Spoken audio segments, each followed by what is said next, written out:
Hello, everyone, and welcome to another edition of Mormon Stories podcast. I'm your host, John DeLynn.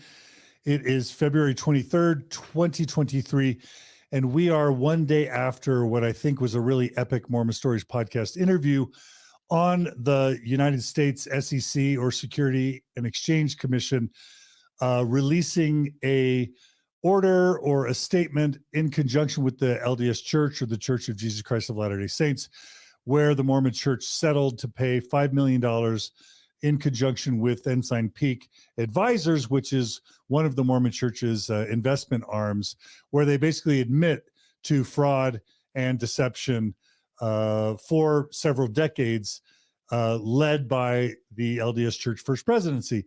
And it was not planned, but I guess in some ways it's not a surprise that the episode that we bumped from yesterday to today to make room for yesterday's episode also has to do with deception within the Mormon Church. This episode could have lots of names, but it's something to do with a current active Mormon bishop in Mexico speaking out about the Mormon Church using misleading statistics for the church, specifically within the area of Mexico, but we're also going to be talking a little bit more about South America and at least Brazil. And I know Chile at a minimum, and probably the Philippines, all apply here. But the point is, we've talked about the church and its deception with child abuse, hiding child abuse. We've talked about it with the Boy Scouts of America. Yesterday, we talked about it with its investments in Ensign Peak. Right now, we're going to talk about deception regarding, again, its reporting of membership statistics across the world, and in this case, also ministering or visiting teaching. And I won't give this away. I will say that this is a special Mormon Stories episode in that there's only a few times in the history of Mormon Stories that we had a currently sitting bishop actually interviewing on the podcast. Mm-hmm. And Bill Reel is the first, and I can't remember if he's the only currently sitting Mormon bishop that we've ever had. But today we're going to make a new record in the sense that we have, again, a currently serving Mormon bishop in Mexico who, I guess, listens to Mormon Stories podcast and cares enough about honesty and truth and integrity that he's willing to risk being identified to come on the Mormon Stories podcast and talk about his experiences here. Before we introduce our bishop, or Obispo, as I'll call him, I'll welcome my co-host for today, Gerardo Sumano. Hey, Gerardo. Hi, John. Hi, everyone. Gerardo, you helped set this up and produce it, right? Yeah. So the bishop contacted me as he contacted you, and when some of the stuff we're going to talk about was taking place, he was asked to change some numbers and stuff like that. And so we've been in contact, and we decided to prepare a presentation about some interesting stuff on church statistics. Yeah. Well, thanks for helping to make this happen. Yeah. And this is particularly personal to you. Why? I'm from Mexico. Yeah.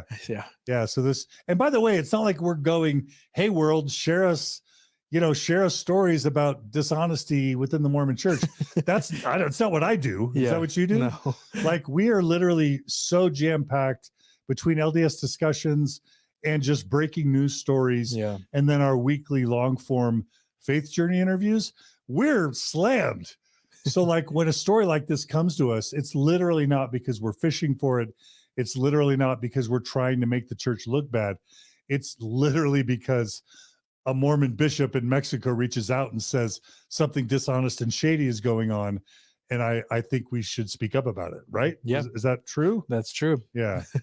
So without any further ado, let's introduce the currently serving active Mormon bishop from Mexico, who I may lovingly call Obispo, which is bishop in Spanish. Welcome, Obispo, to Mormon Stories podcast. Hi, Jen. Thank you. It is a great honor to be here with you. And as I mentioned before, this is like a surreal experience to be here with you, to be connected with Gerardo, with you, and the rest of the team. So thanks for the invitation and for accepting to hear my story and what I had to say. And as you just mentioned, it is not like you are looking for dishonesty. It just, I think it comes to you as well. Sadly, I think it is something more common that we would like to think within the church. Yeah.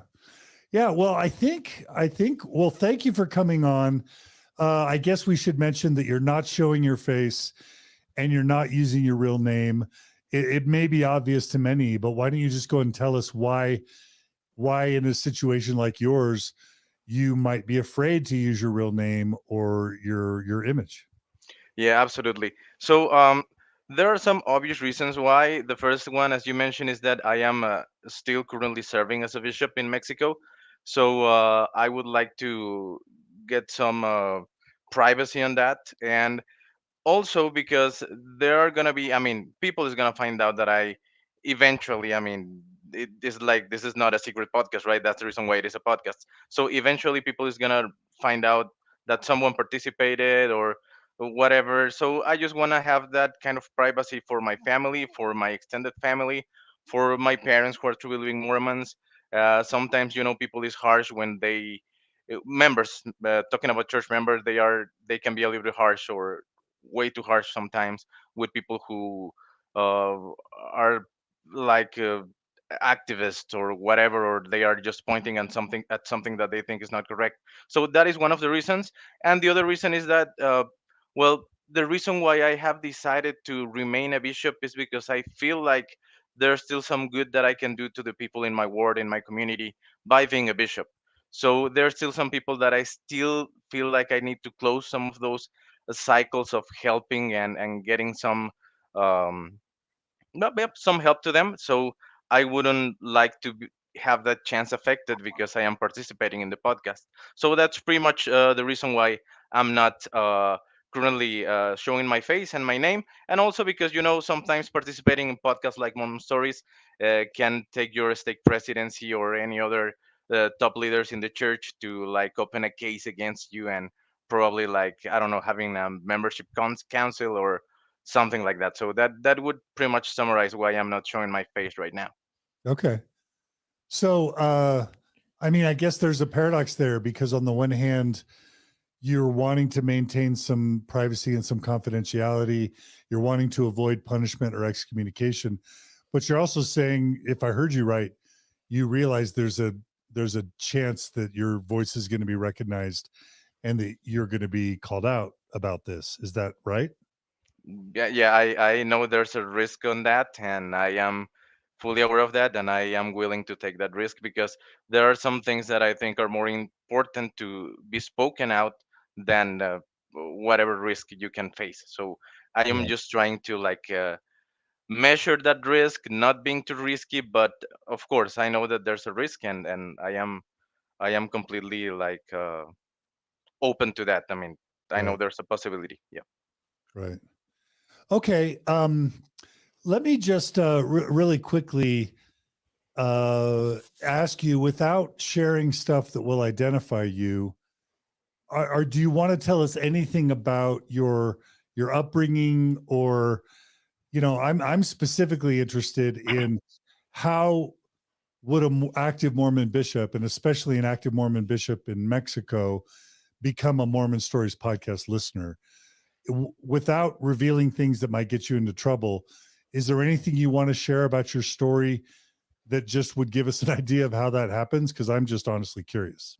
Absolutely, John. So I just want to tell you that I hope that sometime in the future, someday in the future, when I feel ready, I can share my full story with you in one more one podcast episode, so we can further discuss that later. But yes, Right. just to give a quick summary. Well, one of the reasons is that, as you can hear, I am fluent in English, so I have access to many information that is not available in Spanish. So when you are interested in church history, when you're interested in learning more about the church where you were like raised, and I have to say that I was born in the Covenant. My parents are converts to the church. They both converted when they were single. They met each other in the church and institute activities and all that. They ended up getting married, and a few months later, or almost a year later, I was born. So I have been a church active member since the beginning, right? I attended seminary. I attended institute. I served a full-time mission in Mexico. I have served as an elders quorum president. I have served as a high counselor. I have served now as a bishop, and I have had many other callings, ward clerk, and some other callings. And I am not that old, right? I am in my early 30s. So and I think for me the church was like my whole life, my whole way of seeing like my existence. And the reason why I ended up like finding Mormon Stories podcast was because I had some close people like mission friends and other relatives that were like starting to having some questions regarding church history. So, as a really faithful, true believing Mormon with strong testimony, you feel like nothing can change that. So I started like, yeah, I'm gonna be like investigating. I'm gonna be researching whatever topic they bring to me, and I'm gonna prove them wrong, and I'm gonna prove that the church is true and all that. And well, to make the long story short, in 2018, I ended up like I had already read the gospel topic essays in English, because in Spanish are shorter than in English, so you have less information in Spanish than Oh, what you have wow. in English. I didn't Yep, know about that. that's something that you have to note. It is not the same information available for you in the US or the UK or any English speaking country than what we have in Mexico or in any Latin American country, or whatever country which is not an English speaking country. So that's something really interesting to point at. So in 2018, I started like having my own questions and doubts. And as a true believing Mormon, I started fasting and praying and reading my scriptures more, and trying to find more answers. And I was in that process of trying to find those answers when one day my stake president called. I was at that time a high counselor, and he extended me the calling to serve as a bishop. And from my perspective at that time, I felt like that was my answer from God, right? I was having doubts and questions regarding many, many different issues and topics. And then your leader calls and says that he has been approved by the first presidency, by the prophets, seers, and revelators to extend you that calling as a bishop. And for me, as a true believing Mormon or someone who was trying to continue believing in the church, that was my answer, right?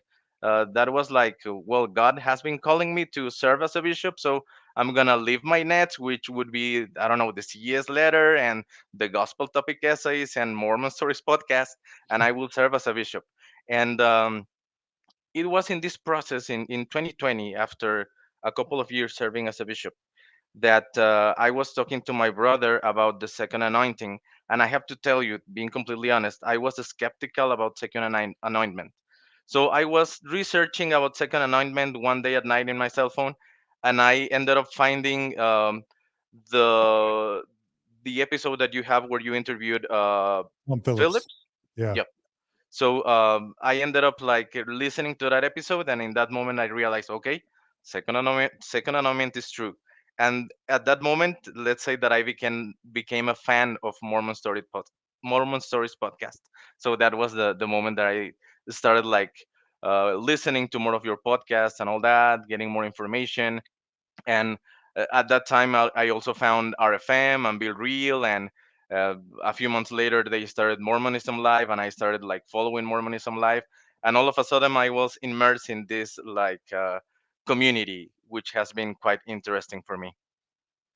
So did I understand it right, Obispo, that you listened to the Mormon Stories Tom Phillips episode while you were serving as bishop, Yes, and that's correct. you became a Mormonism Live and a Radio Free Mormon fan while you're serving as a Mormon bishop in Mexico? Yes, that's correct. Wow, that's super cool and It is. interesting. And I'm sure It is. it's not totally rare, right? I don't think it is rare. Actually, I have been approached by Mexican friends and even by members of my ward who has the same questions that I used to have, and who are struggling with the same issues regarding church history, regarding well, all of the information that you're full aware of, and the leadership and many other issues that we already know, right? So it is something common. It's more common that we think of. Because Bishop or Obispo, like Gerardo and I have talked a lot about this. We're always stunned that in 2023, 90% or 95% of an active Mormon ward in Utah will never have heard of Radio Free Mormon or the CES letter or Mormon Stories or any of this stuff because the church has such a powerful control on information. And it's just always been my assumption, and Gerardo, I'm pretty sure you share it, but you can speak for yourself. It's always been my understanding or assumption, I guess, that in Latin American countries and Filipino countries, almost nobody knows about problems with the church's truth claims, anything about the gospel topics essays, and certainly not anything about English speaking, progressive or post Mormon podcasts. And so that's something that I'm just curious to learn about is just the penetration rate within either Latin American countries or Mexico specifically around historical problems about the church. Well, I think it has risen since they launched the Saints books. Interesting. Uh, Why? Saints. Yeah. Because there are many topics that they address in Saints, like polygamy or the Book of Abraham, or some other historical facts that are mostly hidden from the correlated church history. So when people starts reading that, they start questioning some things.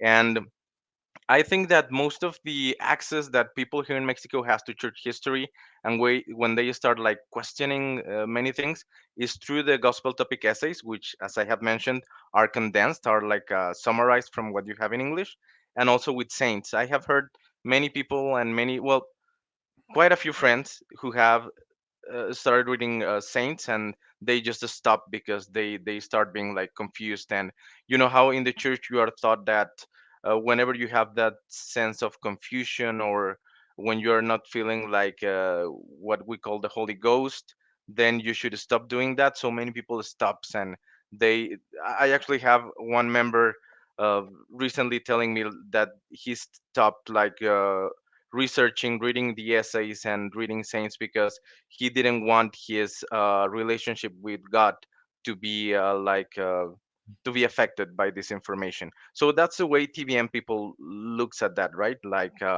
if they are not well with the church, then that means that they are not well with God. Which I can disagree on that, but that's how people look. But answering your question, it is definitely the essays, which are available in Spanish, and Saints, which all the books of Saints are now available in Spanish too. More, Bishop, would you say that? Oh, I mean, on some of our slides, we're gonna mention that you're currently reside on the northern part of Mexico. It Yes, is my belief that the northern you are in Mexico, I mean, you have the more access you have to English, so you understand more people understand and speak English. But the more south you go of Mexico, Oaxaca, even Yucatan, the like people know less and less English, so then the access of information is a lot lower. So would you say that that's true? And because of the access you have to the language, then you have access to more information in the areas where you live in. absolutely. Yeah, that's completely true. And even here in northern Mexico, people who are like who doesn't speak English or who didn't have the same educational opportunities Mhm. is less it is less likely for them to find this information. Right. Absolutely. Or even accept it, because it could, Exactly. you can present it to them and translate it, but they don't they don't have access to understand what are sources, how to identify good sources, or even believe that they're coming from right from the church, that kind of stuff. So they're Exactly. more likely to believe conspiracies and stuff like that too. But Yeah, and for example, yesterday I was speaking to some friends from my mission, and we were discussing about the ACC situation that you are fully aware of, and then I mentioned that they were using shell companies, and then one of them was saying like, "Hey, we were not talking about shell companies." I was like, "Of course, that's what this is about. I mean, it's not about how much money the church has. It's more about how they made those efforts to hide that money and to hide those funds and not being transparent, right? And Mhm. then it was a WhatsApp conversation, so it was many of us like writing in that chat, and after like 5 to 10 minutes, the same person just replied like, "Oh, well, that happens in the best families and like enterprises, so that doesn't change my testimony and the opinion that I have on church leaders and all that." So you're completely you're completely true on that. Yeah. So basically, one can do apologetics in English or Spanish, apparently. Absolutely, John. Absolutely. But I mean, I can tell you doing apologetics is just exhausting. I mean, the more you find information and the more you have to do those mental gymnastics to make sense of that, the more exhausting it becomes. Well, that makes sense. And, I would sit here in the United States in Utah and just wonder, I think I would just assume that something as technical or as specific as the Securities Exchange Commission in the United States, its finances, its investments, that would just in and of itself be too much of a barrier for any Spanish speaking person in Latin America to learn about or care about. And I know that that's probably insulting on some level or certainly not giving enough credit. So it's really interesting and kind of encouraging for me to hear that there would be WhatsApp conversations in Mexico amongst leaders in the Mormon church in Mexico about the SEC ruling yesterday. That's cool. I like that. Yeah. Yeah. And also many important newspapers and media companies here in Mexico publish those news. So it has been covered. I can assure you that it has been covered here in Mexico. Like which newspapers or TV stations would cover the SEC ruling with the Mormon church? For example, I remember one published from El Financiero, which is like the Financial Times in Mexico.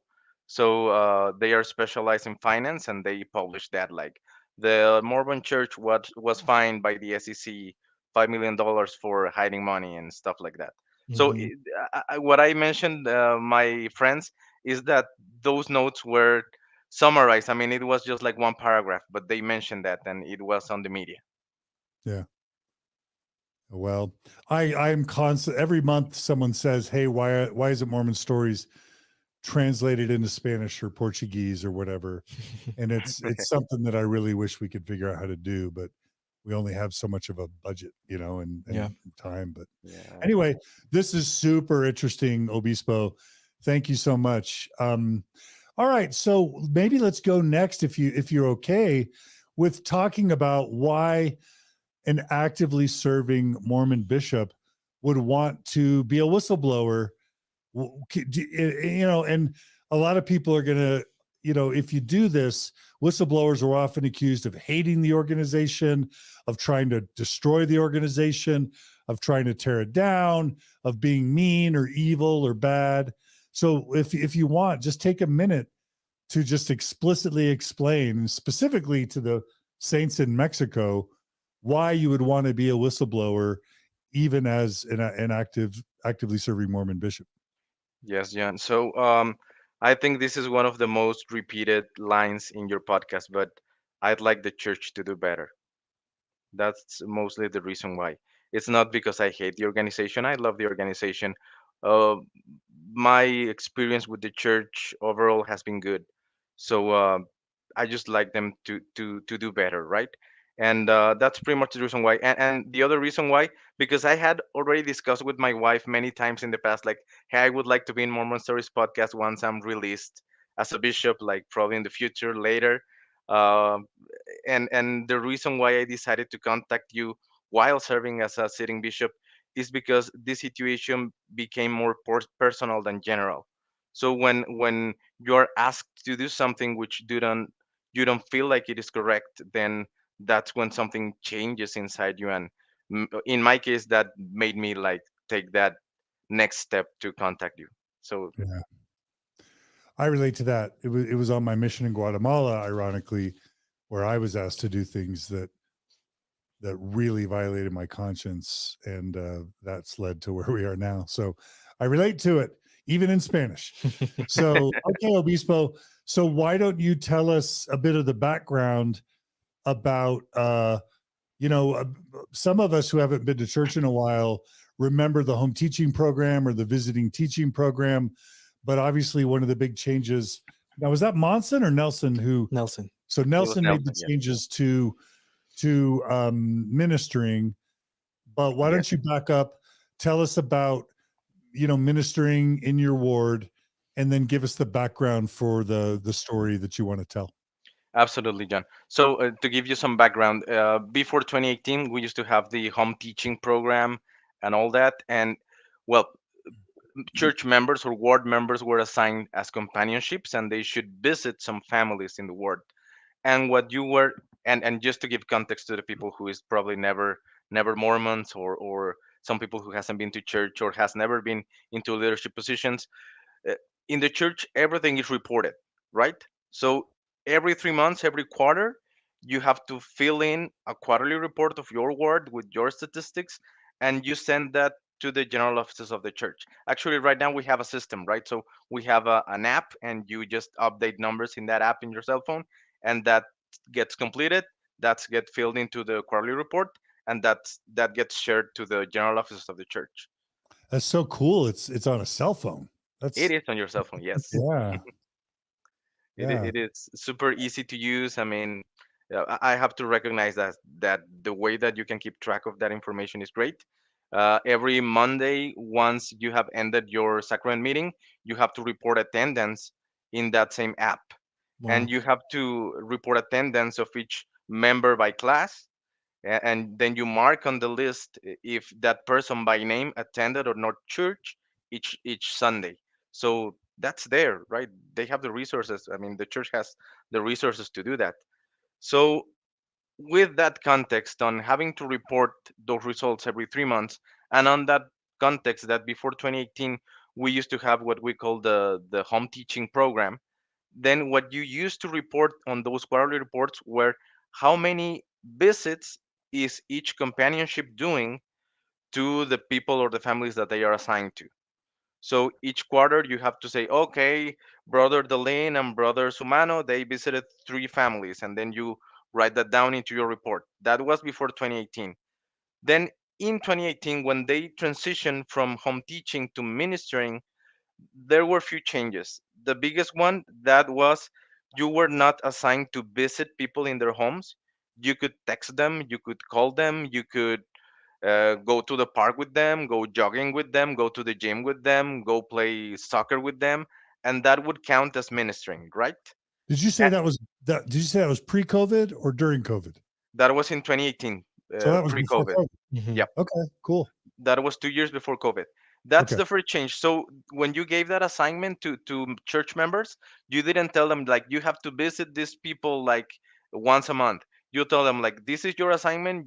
You have to find out, and you have to pray, and you have to decide how you're gonna get in touch with them, and generate like a relationship with these members that you're assigned to minister. And what you would report in that quarterly report would not be visits. What you would report in that quarterly report are the interviews that each Elders Quorum president and counselors do, that each Relief Society president and counselors do to those assigned companionships. So it changed a lot because now you're not reporting visits, you're reporting how many interviews they do. And that gives some sort of like more control to church leaders, because it is easier to push your Relief Society president who is fully engaged with the church and fully committed to the calling, or the Elders Quorum president who is committed to the calling, to do those interviews, to work with leaders, and then you report on those interviews, right? So those were the biggest changes that you have. So now each quarter, whenever they do an interview, they get into that same app, and they have all the ministering assignments, and they see brother Sumano and brother Delin.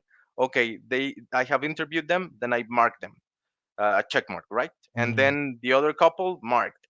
And then at the end of the quarter, you have, I don't know, let's say 30 ministering companionships in your ward, and you interviewed the 30 of them, so you would have 100% compliance. But if you only So interviewed you're reporting 15 of them, people, basically, not reporting visits. You're reporting people.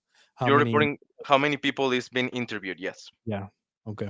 I hope And that's clear enough.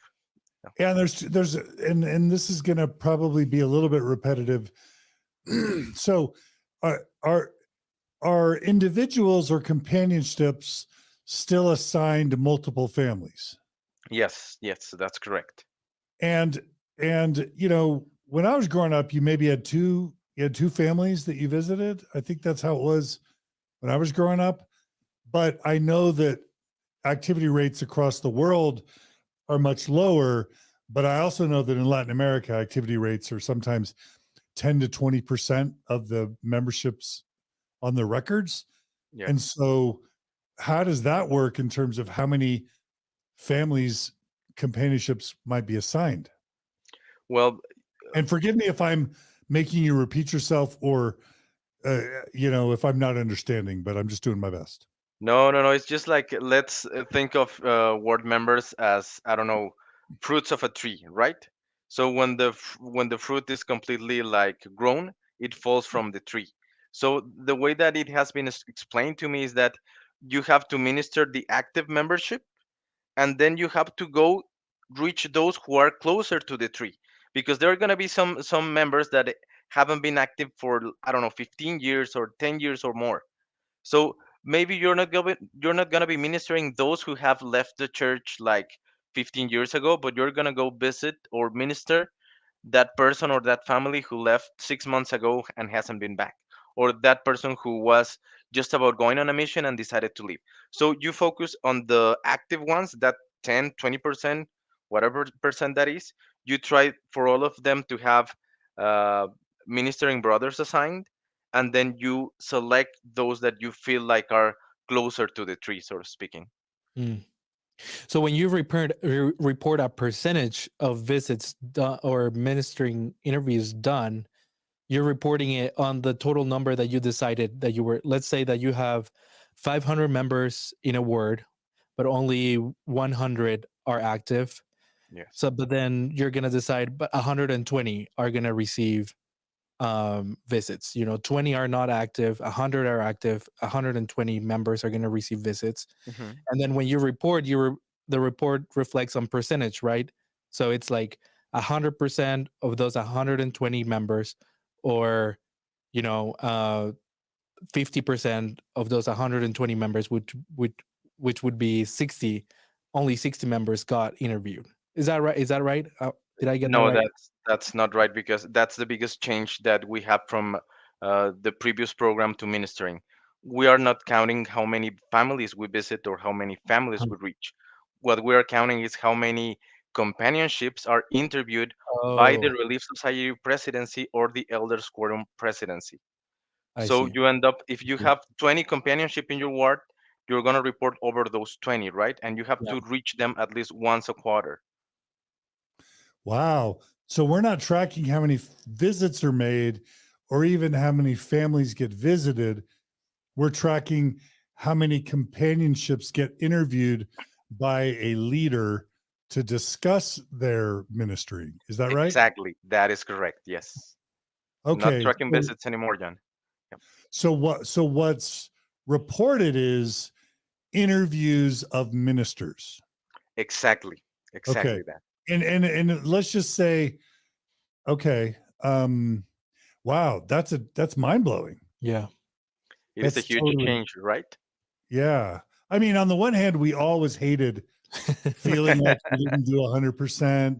And there are all these weird gimmicks that were always done to try and get everyone to do 100% home teaching. And it was always stupid. Yeah. And nobody liked feeling like they were failing.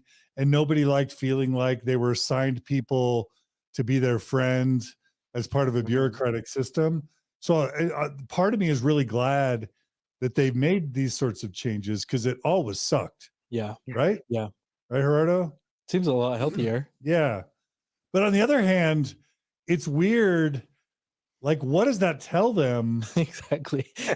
Yeah. What were you thinking, Gerardo? Yeah, like if the number church headquarters is getting is just the number of people that were supposed to be interviewed about their ministry, that number doesn't tell you much about really activity rates or how many people you're bringing back doesn't really tell you much. It seems like that. What do you think, Obispo? Is that number even? Can you imagine how that might be useful or not? I think that it tells more about the leadership than the ministering brothers, right? Mm, Because that way you can track how committed the elders quorum president is. So let's say that you're looking for a new bishop for your ward, and then you look at the numbers. Okay, elders quorum president has been really active at ministering interviews and all that, and he could be a good candidate. So that's an extra filter, right, when you're looking for those leadership positions. So I think that as I mentioned, it tells more on the leader than on the actual efforts on ministering. that makes sense. And maybe I misunderstood, or maybe I didn't get the answer, or maybe I missed it. Like, a certain companion, there's still companionships, right? Yes, yes, And each companionship will be assigned a certain number of families, right?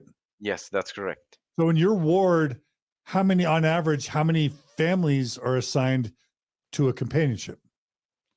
I would say that let's say that we have 60 active families, so like 55 or close to 60 of those 60 families are assigned to a companionship.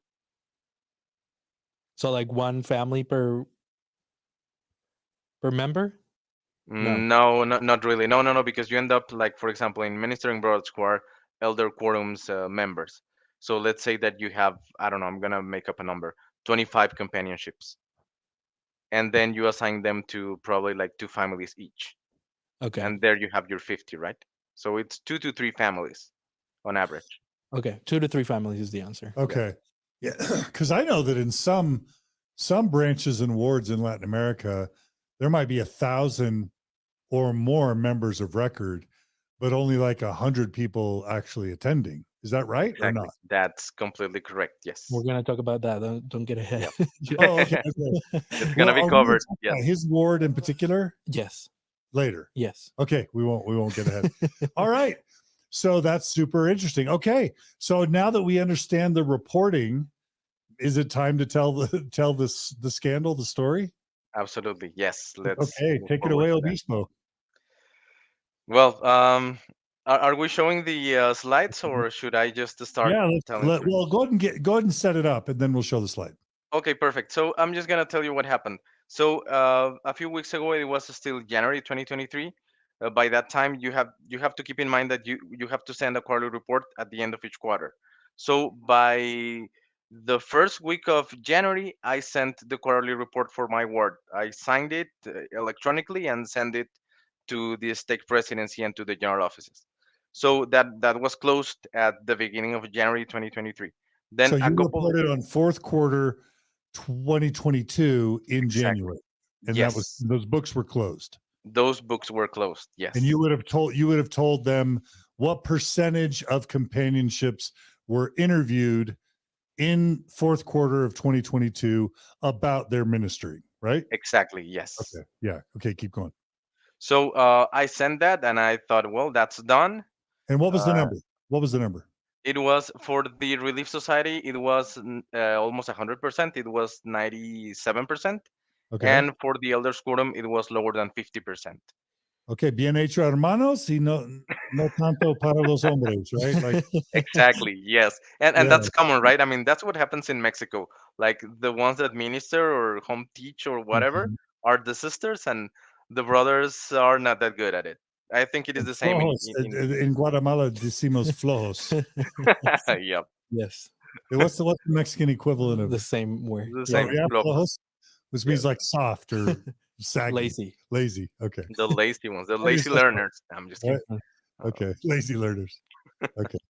Okay. So the men were around 50%, Less than 50. less than Less 50. than 50. Women were around 100. Okay. Keep going. Yeah. So 2 weeks after sending that report, I am contacted by our state clerk, and he starts mentioning like, "Hey, Bishop, blah blah blah. Is Here this are where your we should show the numbers." slide? Should we show the slide now? Yeah, I think that would be. Yep, Okay. it would be Okay. better Let's show because the we have. slide. Yeah, we have the screenshot of that conversation. So what the Yeah. state clerk is saying is like, "Hi, Bishop," and he's not using any commas or periods or whatever. I have to add it on the translation, but pretty much what he's saying is like, "Hey, can you take a look at your numbers because the elders quorum is below 80%, and can you make whatever changes are needed? Can you contact during the week the families that were missed in the previous quarter so that the number can be higher than 80%? Because the area presidency is asking us that each ward has a ministering interview percentage higher than 80%." And I was like, probably he has misunderstood something, probably something is not correct there. So I It's actually, confirmed. hey, Obispo, let me read it. Is that Yeah, okay? yeah, go ahead. Okay. Yeah, You play you, I'll play the state clerk. okay, Okay. absolutely. All right. So, good morning. How are you? Here I'm sending you the data for you to help with Elders Quorum and Relief Society. The area is asking to perform ministering interviews and record them in the quarterly report. Due date is next Sunday.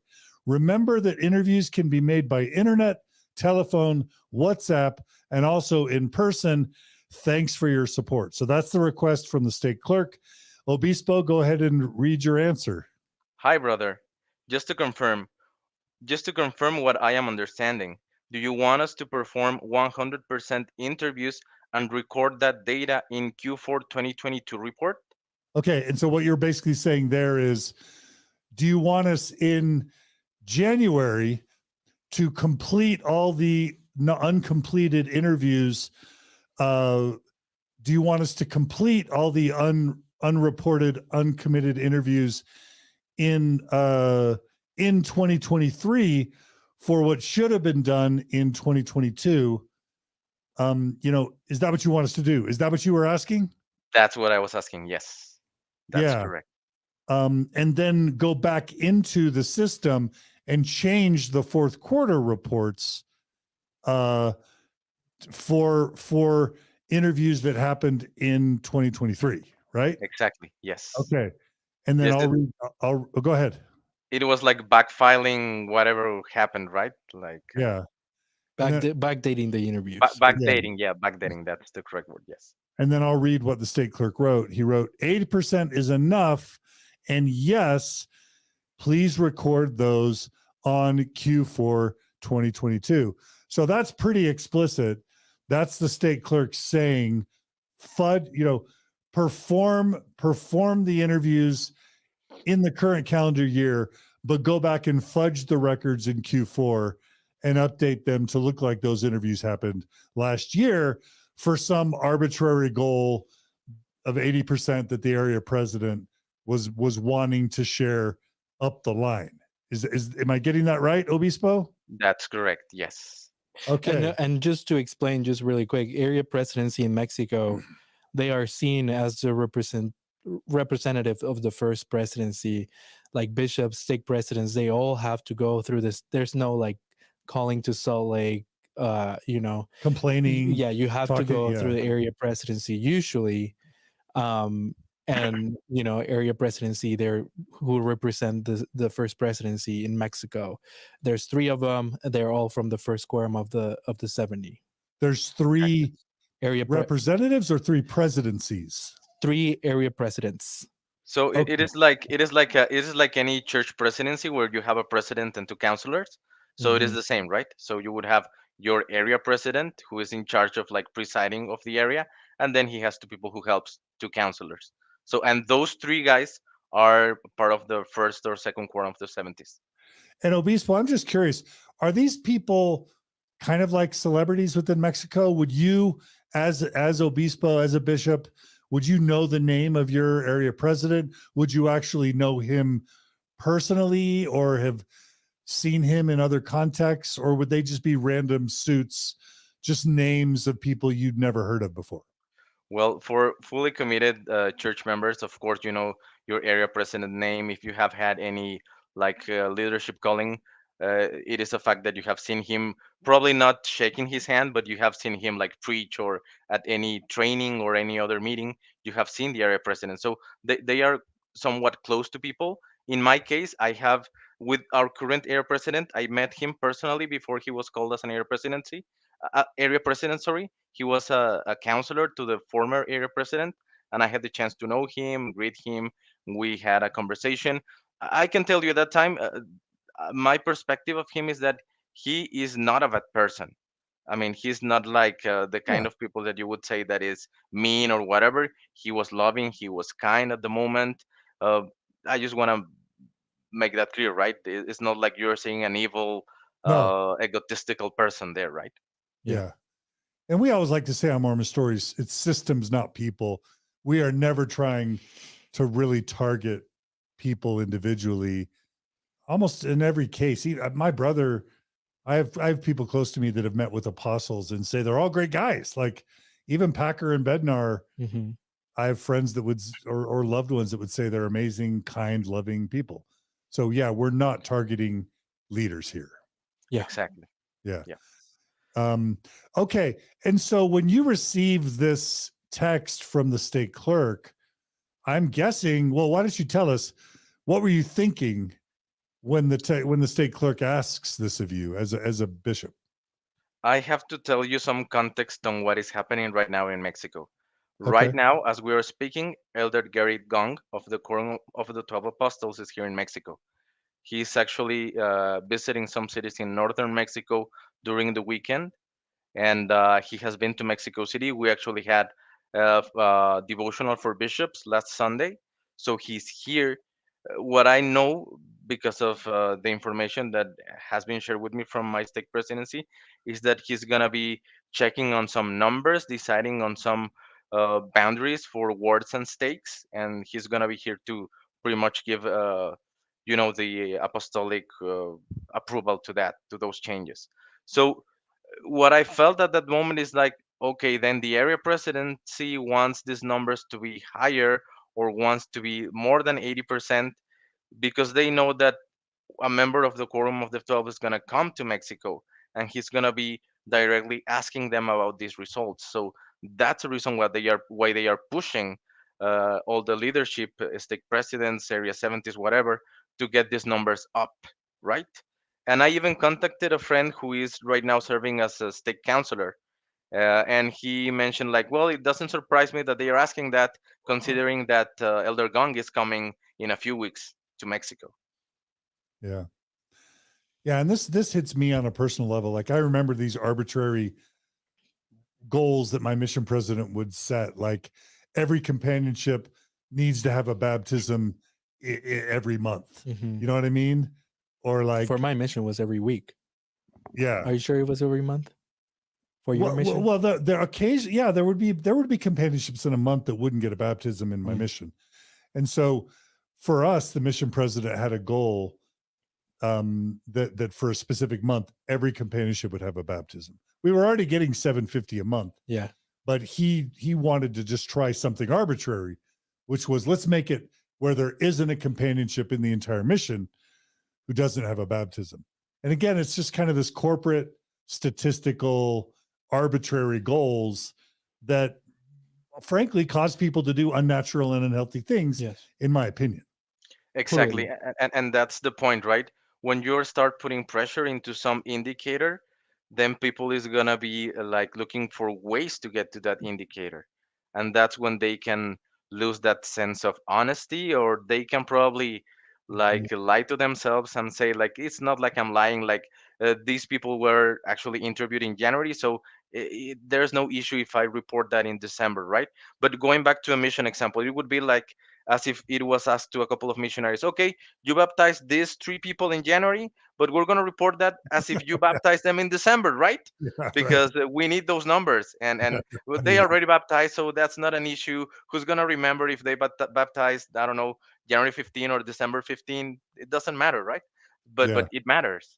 yeah, It matters Especially on because honesty. one of the questions on for the temple recommend is yeah, if you're honest in all of your dealings. right. Yeah, Exactly. yeah, absolutely. Okay, so I guess when you receive this text from a state clerk, I would imagine your first thought would be, well, maybe the state clerk is making a mistake, or maybe it's the clerk. Certainly, it's not the stake president, or or maybe you might at least wonder that. is this just a clerk thing, or does it actually go to the stake president? Absolutely. Right or not right?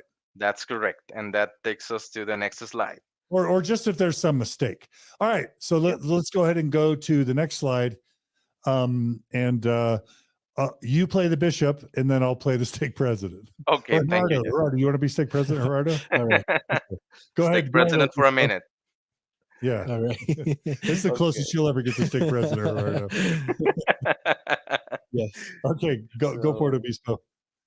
Okay, so this is the conversation started before this message, right?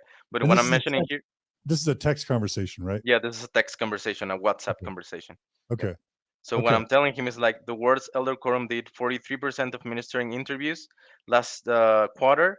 I was told to ask them to do at least 80% and report that on the system.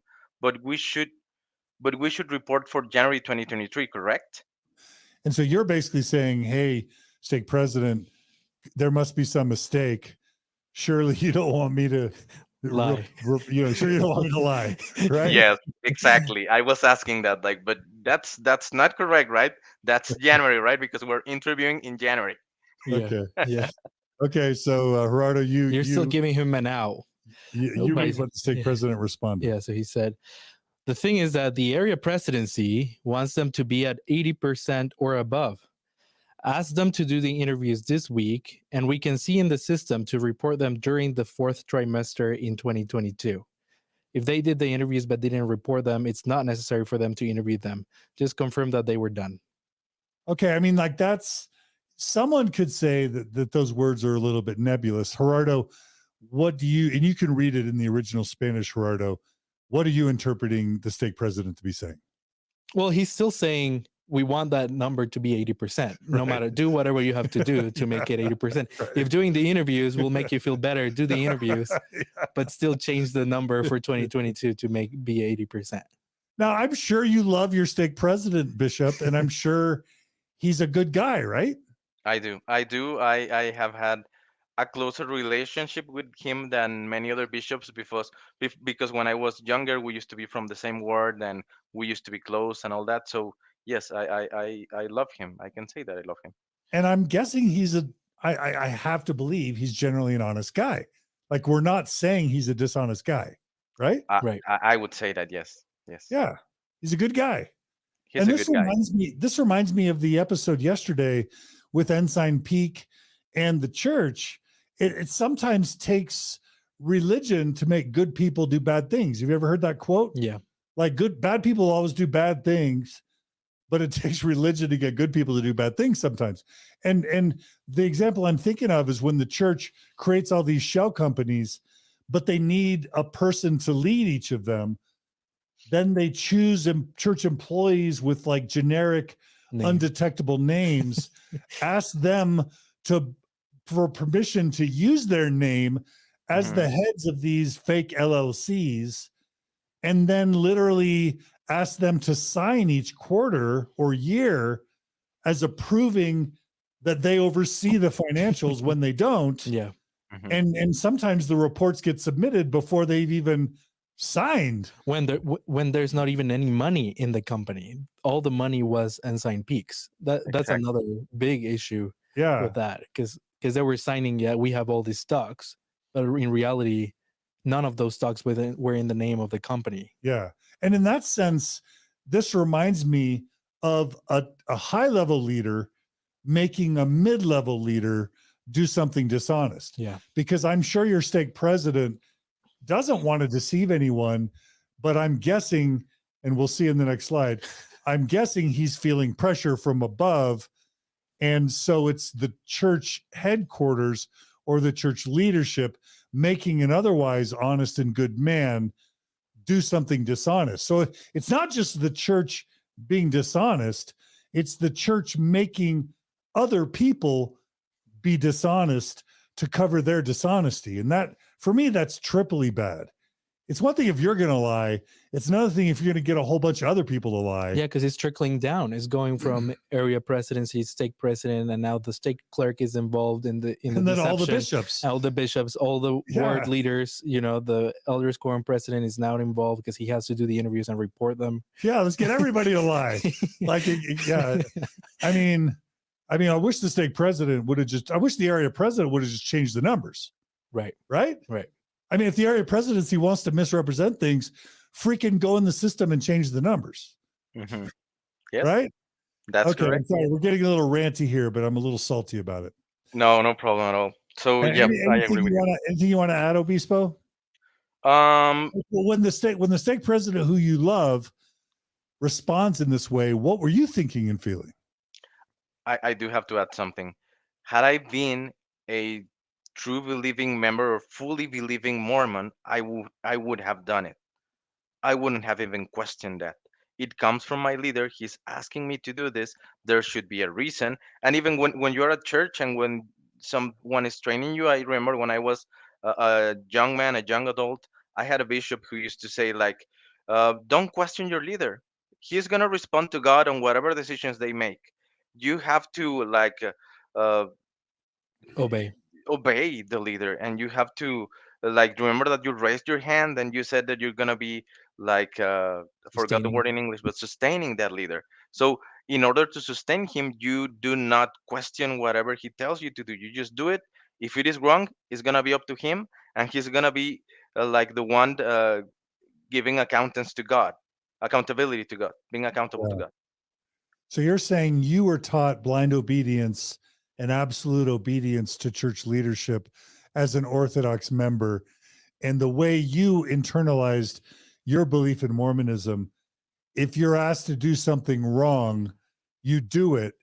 And if anyone's going to be punished, it won't be you, it'll be the leader that asked you to do something wrong. Is that right? Exactly. That's correct. Yes. And I'm going to say that's exactly what was the finding of the Stanley Milgram experiment, which was this psychological experiment out of Yale University in the, I don't know, 50s and 60s, where they were trying to figure out how the Holocaust happened.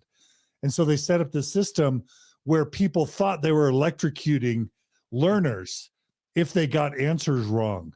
And it turned out that if a dude with a lab coat was standing over the participant in the study, and the person was afraid to administer what they thought was a lethal charge of electrocution for the respondent getting the answer wrong. If a dude in a lab coat said, you must do what you're told, you must continue the experiment, if that authority was telling the person to administer a lethal charge to the participant, 66% of the respondents, basically 70% of the respondents, 2/3 of the respondents were willing to administer what they believed was a deadly electrocution charge to the participant. In other words, we as humans, more often than not, will obey authority to the very end if it exerts itself upon us. Exactly. That's correct. It's kind of dark, right? It is. It is. Yeah. It is, because that's when you turn something that could be good and well intentioned into something that is dishonest and dark. Yeah. Yeah. Yeah. Yeah. Okay. So so knowing that you knew the stake president, what did you feel when you read this text? Well, I felt like this is not coming from him. This should come from above. And I started my research. I have a few friends who are currently serving in state presidencies. So I asked them, like, hey, have you been asked this or that? One of them told me, like, well, luckily my stake ended up with more than 80% in all wards. So we didn't receive any message. But then I contacted another friend from a different stake. And that's what next slide is showing. Okay. All right. So we'll go ahead and go to the next slide that you received from a member of a stake presidency or Yeah, from a member of a stake presidency. He's forwarding me a WhatsApp message. What I know is that it was received from an Area 70 who is supervising that stake. So to give context, remember we have the area presidency, which are the three people in charge who are general authorities of the church, and then you have another body of people who are area 70s. They are called the 70s from the fifth to seventh quorum or third quorum or whatever. And but they are not general authorities. They are local leaders who are assigned to supervise over what they call coordinating councils, which are missions and all the stakes that take part of that mission geographically. So, yeah, go on. Okay. Yeah. So he received that message from that leader, that Area 70, who is a 70, who is Mexican, usually they are Mexicans, and who just has that assignment, right? They report directly to the Area Presidency. All right. All right. Well, is it okay if I read this? Absolutely, no problem, Jan. Okay. So presidents, super urgent, urgent is twice. Okay. The area presidency has asked to revise each of your wards on the following. Now, the word in Spanish was revisen. And I asked Gerardo ahead of time, does revisen mean review or does revisen mean revise? And Gerardo, I got Gerardo's consent or blessing for us to translate that as revise. What's your take on that, Obispo? Well, I would need more context on what's the difference between review and revise. So So revise can mean reviewing and then changing, or and reviewing is just looking over. checking, okay. Yeah, I Yeah. would go with revise, absolutely. Okay. Okay. All right. Well, I think that's pretty important. So the area presidency has asked to revise each of your wards on the following. Number one, that each brother and sister with ministering assignments is recorded in the quarterly report. Two, that ministering interviews are being done and recorded in the quarterly report. Three, and here's a big one, that we have at least 80% of ministering interviews completed. And again, they're saying this in January after when it's impossible that the interviews could have happened. Yeah. That's a Right? nonsense, right? That's a nonsense. I mean, Yeah. Yeah. And then four, if there's anything to correct, please do so by adjusting it on Q4 quarterly report, which was completed at the beginning of January. And then it says, I'll ask for a report on Monday to report to the area presidency. Gerardo, what do you think? Again, it's the same. So we have a match on the 80%, Yeah. that number. We have a match on, do whatever you need to do to get that percentage on the 22 report. And to me, this is a confirmation that it was definitely coming from the area presidency and not from Yeah. from the stake. Originally, when the bishop called me, he hadn't gotten this text, and we were thinking that it was coming from the stake president. But then, to me, this is a confirmation that it was coming from the area presidency. Yeah. Yep. All right. So I should say I called my dad when the bishop called me and who's told a me bishop? who's a bishop. Yeah. And I told him what was happening, and he said, "Yeah, I don't think the area presidency would ask that. That would be impossible." So, I mean, here it is. He did. He totally did. Yeah. All right, Obispo. So what are your reactions to that area authority or request? yeah, I have to say that hearing that in English and in your voice gives a complete different emotion to that text message. But But am yes, I misrepresenting it? Because I honestly don't want to misrepresent it. no, not at all, not at all. No, it's just that I have read it. I think it is the first time that someone reads that out loud. Yeah. And I mean, yes, you're right. It was already January. The quarter was already closed. So Yeah. why are you asking? I mean, I know that some wards and some elders, quorum presidents, might forget. They do the interviews and they do not report that in the system. And then you can go back to the system and you can, as Gerardo was saying, Adjusted. backdate those interviews. But that would be at some point okay to correct if those interviews were done during that period of time, Right. right? But Right. I was I was so naive at that time that I thought that the system didn't allow you to report on previous quarters, you know? Yeah. Yeah. And And that's later when I found out that it is actually possible to do those changes. to me, it really what tells the story of what's really happening is that 80% number. Because if it's really about reporting people that might have forgotten, they don't need to give you a percentage. You know, Exactly. they should tell you, just go and check that everything that was done is reported. Why do they have to give you, oh, but we want them to look at 80%? You know, Yeah, that's what it really tells to me, that what they wanted was for you to either just change the number or do the interviews in a different month and report them, backdate them.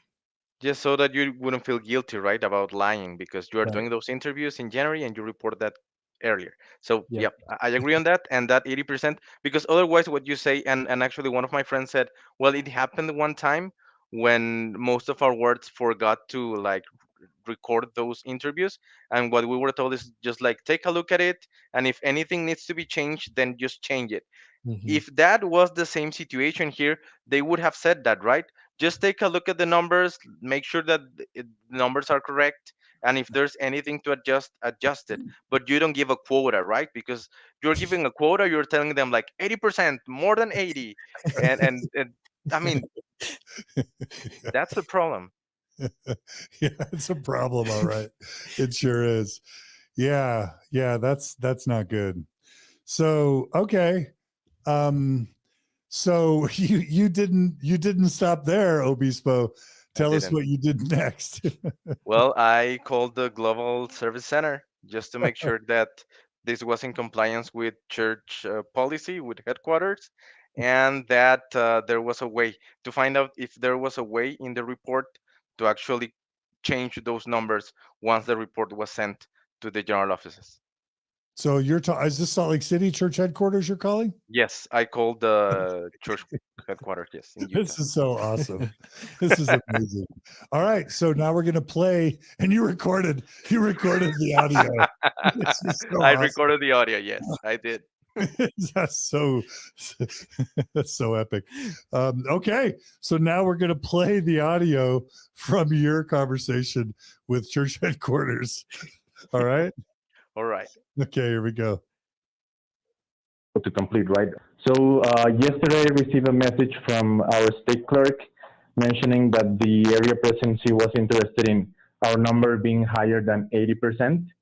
So they were requesting for us to like complete the interviews that were missing so that we could reach that 80%. And then we could report that in Q4 2022 quarterly report. But I mean, I have checked and I cannot do that, right? Because right now in the system, I can report interviews for January, February, and March 2023 and not 2022. Right. And as soon as we get to the next quarter, then typically we can no longer record those. Okay. If you were to tell the Elders Presidency and the Relief Society Presidency, they can go to ministering and current assignments. Okay. And then there will be a drop down that says current quarter. Okay. If you click that and choose previous quarter, they'll see last quarter. Okay. It looks like it actually still allows you to record the ministering interviews for last quarter as well. Okay. And then would that be okay to report January interviews in last quarter? If they did the interview in January, then you would record that for January and not for last quarter. Okay. Yeah, because that was one of the questions, right? Because if we interview anyone like during the week, because they were asking to do this before the Sunday, then well, logically I would report that in January, right? Yeah, sorry, I didn't quite get that question. If you're meaning if they do that interview sometime this week? Yeah, because they were asking if we could like contact the ministering brothers this week, but report that in the previous quarter. That wouldn't be correct, right? No, you would record that in January. He's like, no, that would be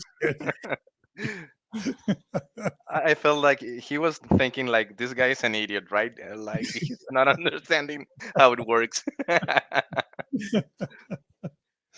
oh my gosh. That's so awesome. Nice job, Obispo. Now, was that phone call in February or was it in January? No, it was January. It was January 27th to be like Okay, like at 26th the or end of 27th. the month. Yep. Okay. That's so great. We just made history here on Mormon Stories. And so, I guess we're about to do some statistical analysis, but before we do, like, there's always the question of who's at fault. So, I mean, we've already mentioned Gilbert Gong, Garrett Gong, right? So he's an apostle. I'm going to assume that Garrett Gong isn't running around telling, he's got tenure, right? He's an apostle for life. He's probably an honest guy. He probably wants to understand the real situation. I'm guessing he's not running around telling the general authorities and the area authorities to lie statistically. So can we safely rule out Garrett Gong as being to blame here in terms of who's actually issuing the order? Gerardo, what do you think? Yes, 100%. So it's not Garrett Gong, right? Right? Uh, I, I would blame more on this. Well, yes, of course, the people, the means, and the system, right? Because Garrett Gong is in charge of supervising Mexico area, so he Mm. has recurrent meetings with the area presidency, and they have I was probably just already discussed about this goal of like getting higher ministering interviews. So I would say wow. the system, because then they discuss about this goal and they agree that okay, we're going to do the best that we can to get 80% of higher or higher, and then at the end of the quarter you end up with some words or many words, I don't know how many, which interviewed less than 80%. That's a And good that's point. That's a good point, because if the apostle is going to report to the other apostles how Mexico is doing, because that's his stewardship, he doesn't want to look bad. So he's going to be pressuring the area presidencies to get ministering percentages up, Possibly. right? Yeah. Yep. So he wouldn't say lie. No, He would be putting on the pressure to do better, exactly. right? Yes. Yes. Okay. So then that goes down one level to whatever general authority or general authorities are over Mexico, and then below them would be the area authorities. And we know because of that screenshot that at least it's the area authority that's pressuring for the fraud, for the changing of the statistics, right? The area presidency. The area presidency for sure. So does that include the first or second quorum of the 70? Yes. Yes. First quorum. Okay. So it must be him, right? Whoever those people are. I don't know if it's all over Mexico or just this one area president. It's just in Mexico. They're just in charge of Mexico. Yep. Area presidency. So there's one area presidency For the whole of country. 3 dudes over the whole country. Yes.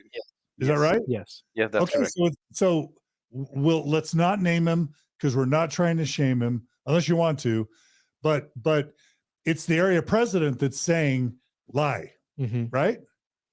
Yeah. Is that your? That's my conclusion. Yeah. That's Gerardo's conclusion.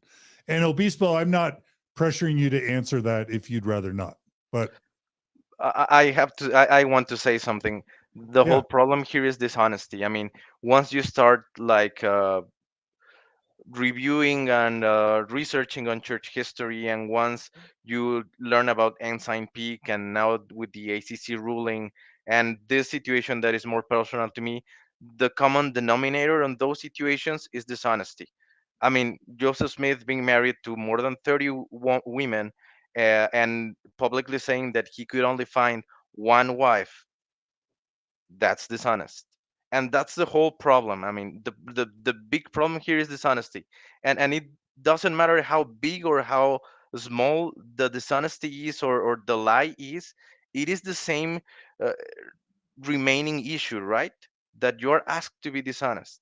And that's what got me, because then now I am not only like serving as a bishop, giving my time, I am also asked to lie, to mimic numbers, or to do whatever thing which is not correct. I work with data. My job is on data. If I do this in my work, I would probably get fired. I would surely get fired if I start like making up numbers on different periods. I mean, I could get fired from my job. Yeah. Yeah. Yeah. And so I was going to ask, where in the world would this general authority get the idea that it was okay to lie? Right? And you went right there, Obispo. It starts with Joseph Smith lying to Emma. It starts with Joseph Smith lying about treasure digging and the stone in the hat and the peep stones and his ability to find treasure. It goes on to the Kirtland Bank and the fraudulent bank, all the way to the Nauvoo expositor and excommunicating Oliver Cowdery when he called Joseph on his adultery and going after William Law and destroying the Nauvoo expositor printing press when Joseph was called out for the polygamy that he was hiding and lying about, all the way there through the church continuing after Joseph's death to claim that Joseph was innocent, that polygamy wasn't being practiced until it was, changing the Doctrine and Covenants, John Taylor getting a revelation to tell, certain Mormons in southern Utah and Mexico, right, Yes, and Canada that's to correct. keep practicing polygamy after they promised the federal government that they were no longer going to be practicing polygamy in the first manifesto,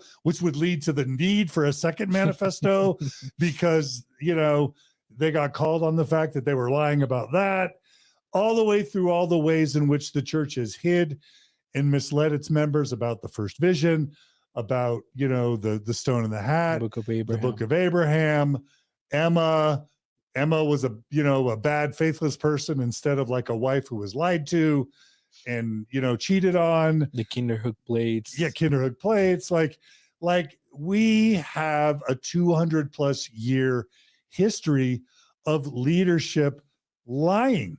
You can even put it in the Book of Mormon, where Laban is told by an angel to chop off. Nephi. Sorry, Nephi is told by an yes. angel to chop off Laban's head. Yes. And then dress like he's Laban, and God gives him Laban's countenance or voice so that God can deceive everybody about Nephi being Laban. Like, I don't like to say this, but there's a degree to which it's a church built on lies. And that sounds so harsh. And my Mormon self doesn't want to hear me say that. But there's some truth to it, I think. All the way to Ensign Peak. Yeah. Right? Exactly. Yeah. Well, Gerardo, what's your reaction? Am I?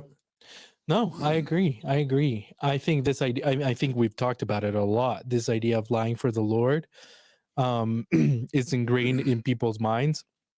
If it's, if it's telling a lie, it's for a better purpose, then it's fine to lie.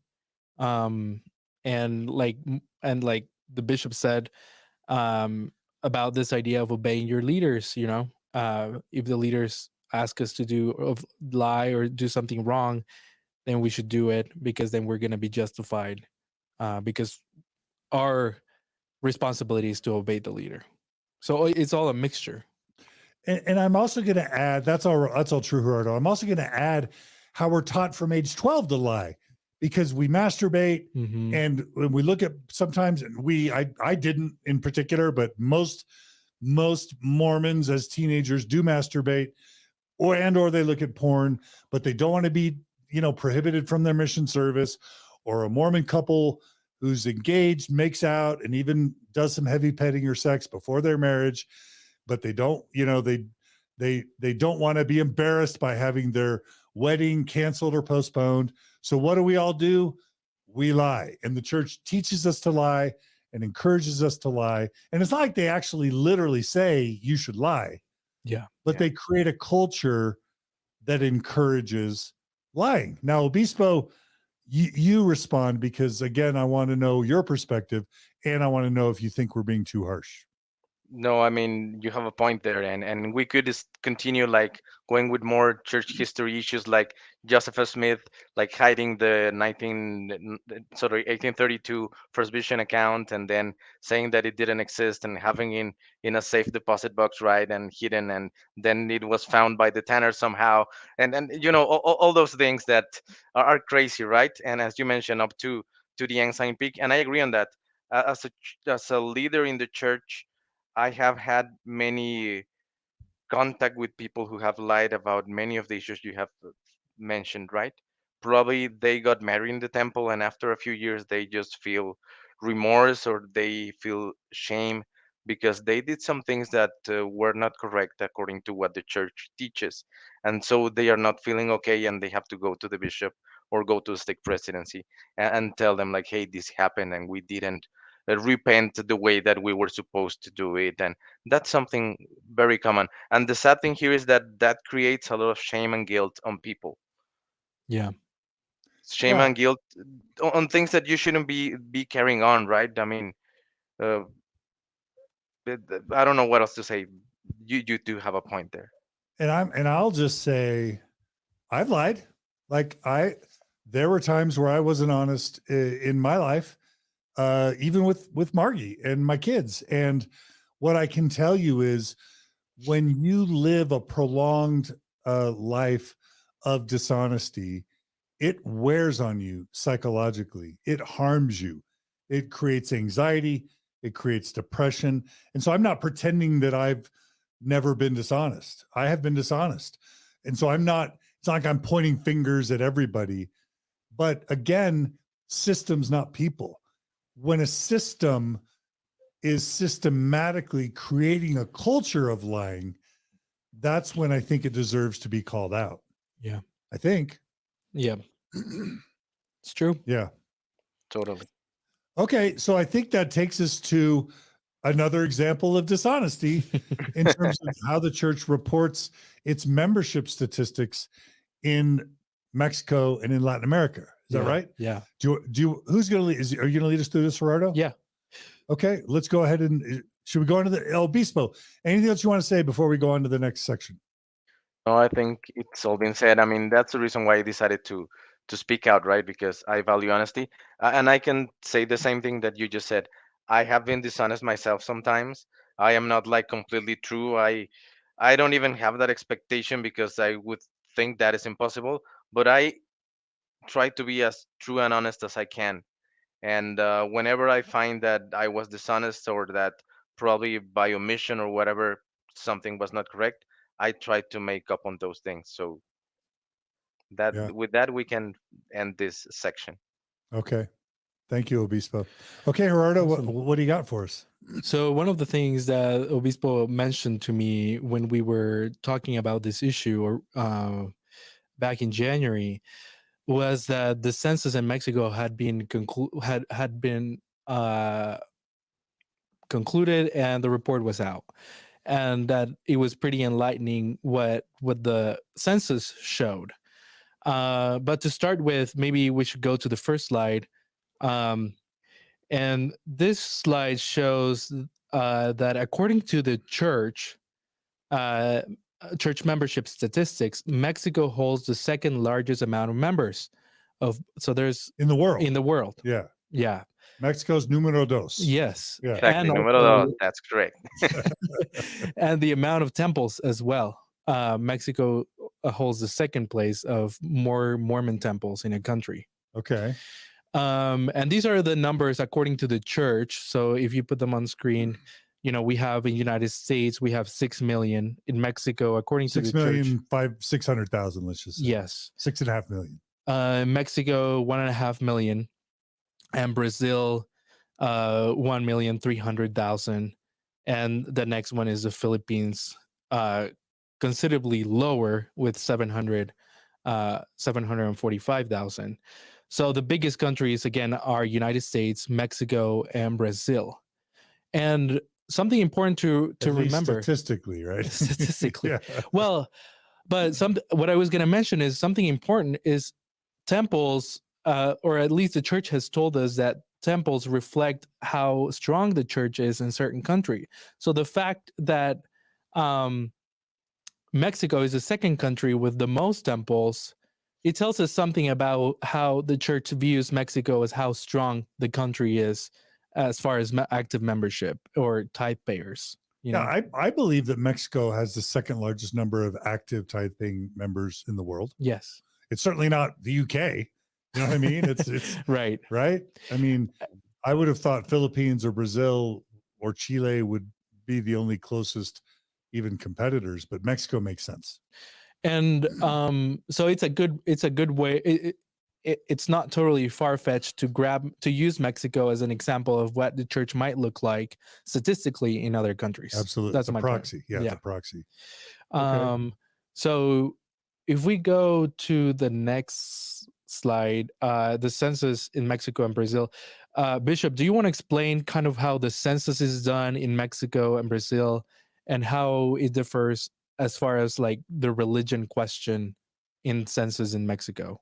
Absolutely. So the way that it is, but because I didn't know this, I learned because of Gerardo that in the U.S. you are not asked about your religion background when you are like getting that questionnaire for the census.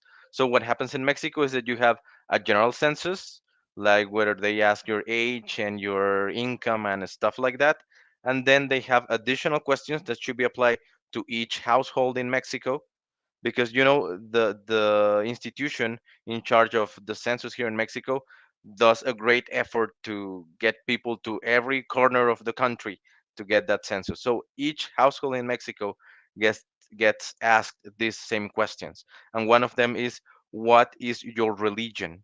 What religion you're practicing? And then they have ways to code that religion, because you know it is challenging to actually code the people's answers, because for example Gerardo could say, oh, I'm Mormon, and then John, you could say I'm Latter-day Saints, and then I could say I'm a member of the Church of Jesus Christ of Latter-day Saints. So it would probably be difficult to code all that.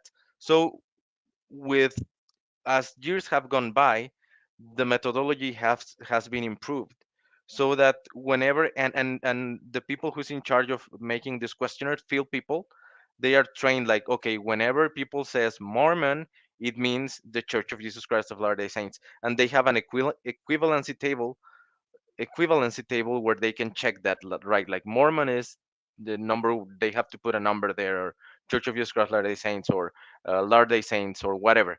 And then you can check, and that is publicly announced, that is published and available to all people, what is the coding of those religions.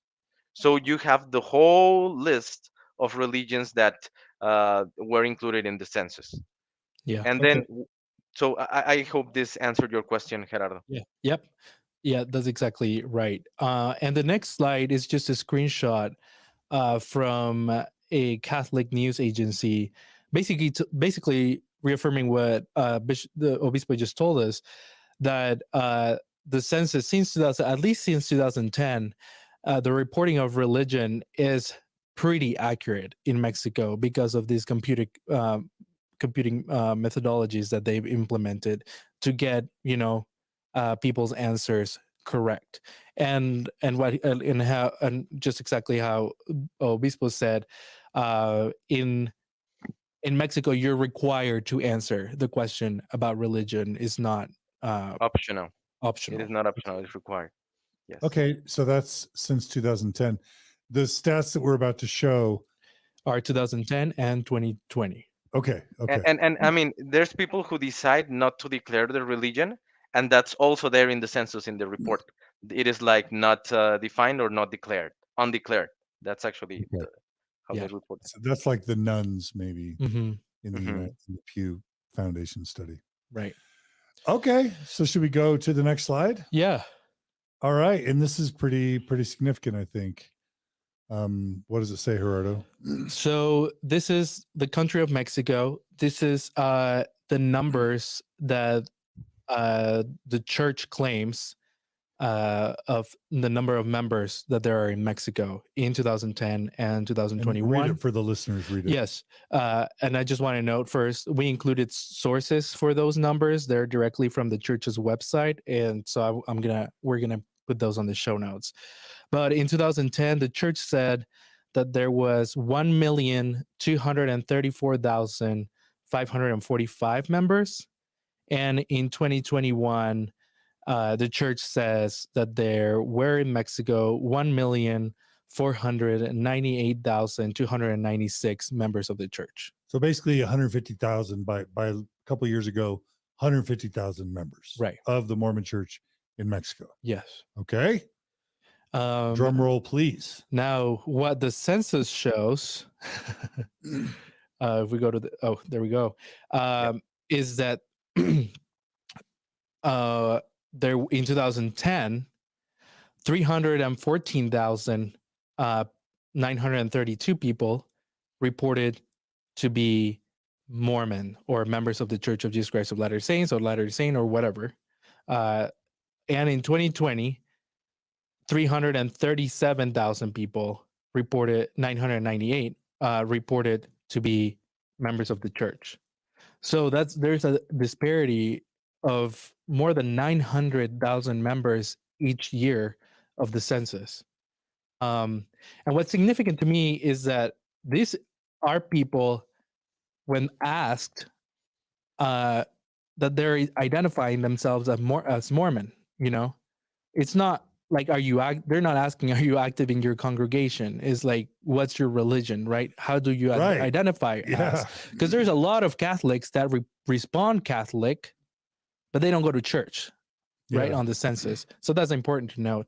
Yes. I don't know if there's anything else that you want to know, Obispo. That's correct. That's correct. And maybe I'm just gonna go ahead and maybe that's in another slide. But remember that in 2010, the church released a press note regarding the census results, and they said like, oh well, the methodology is not accurate. That's probably the reason why we are misrepresented. And there might be another possibility that because of our activity rates are lower than 50%, that's the reason why we're missing much people there. But they were the estimating or not giving relevance to church activity rates, which they know because as I have mentioned, you report that on a weekly basis on the system, so you know how many active members you actually have. And they are saying like, oh, the methodology is not accurate, it's not good, and that's the reason why we're misrepresented.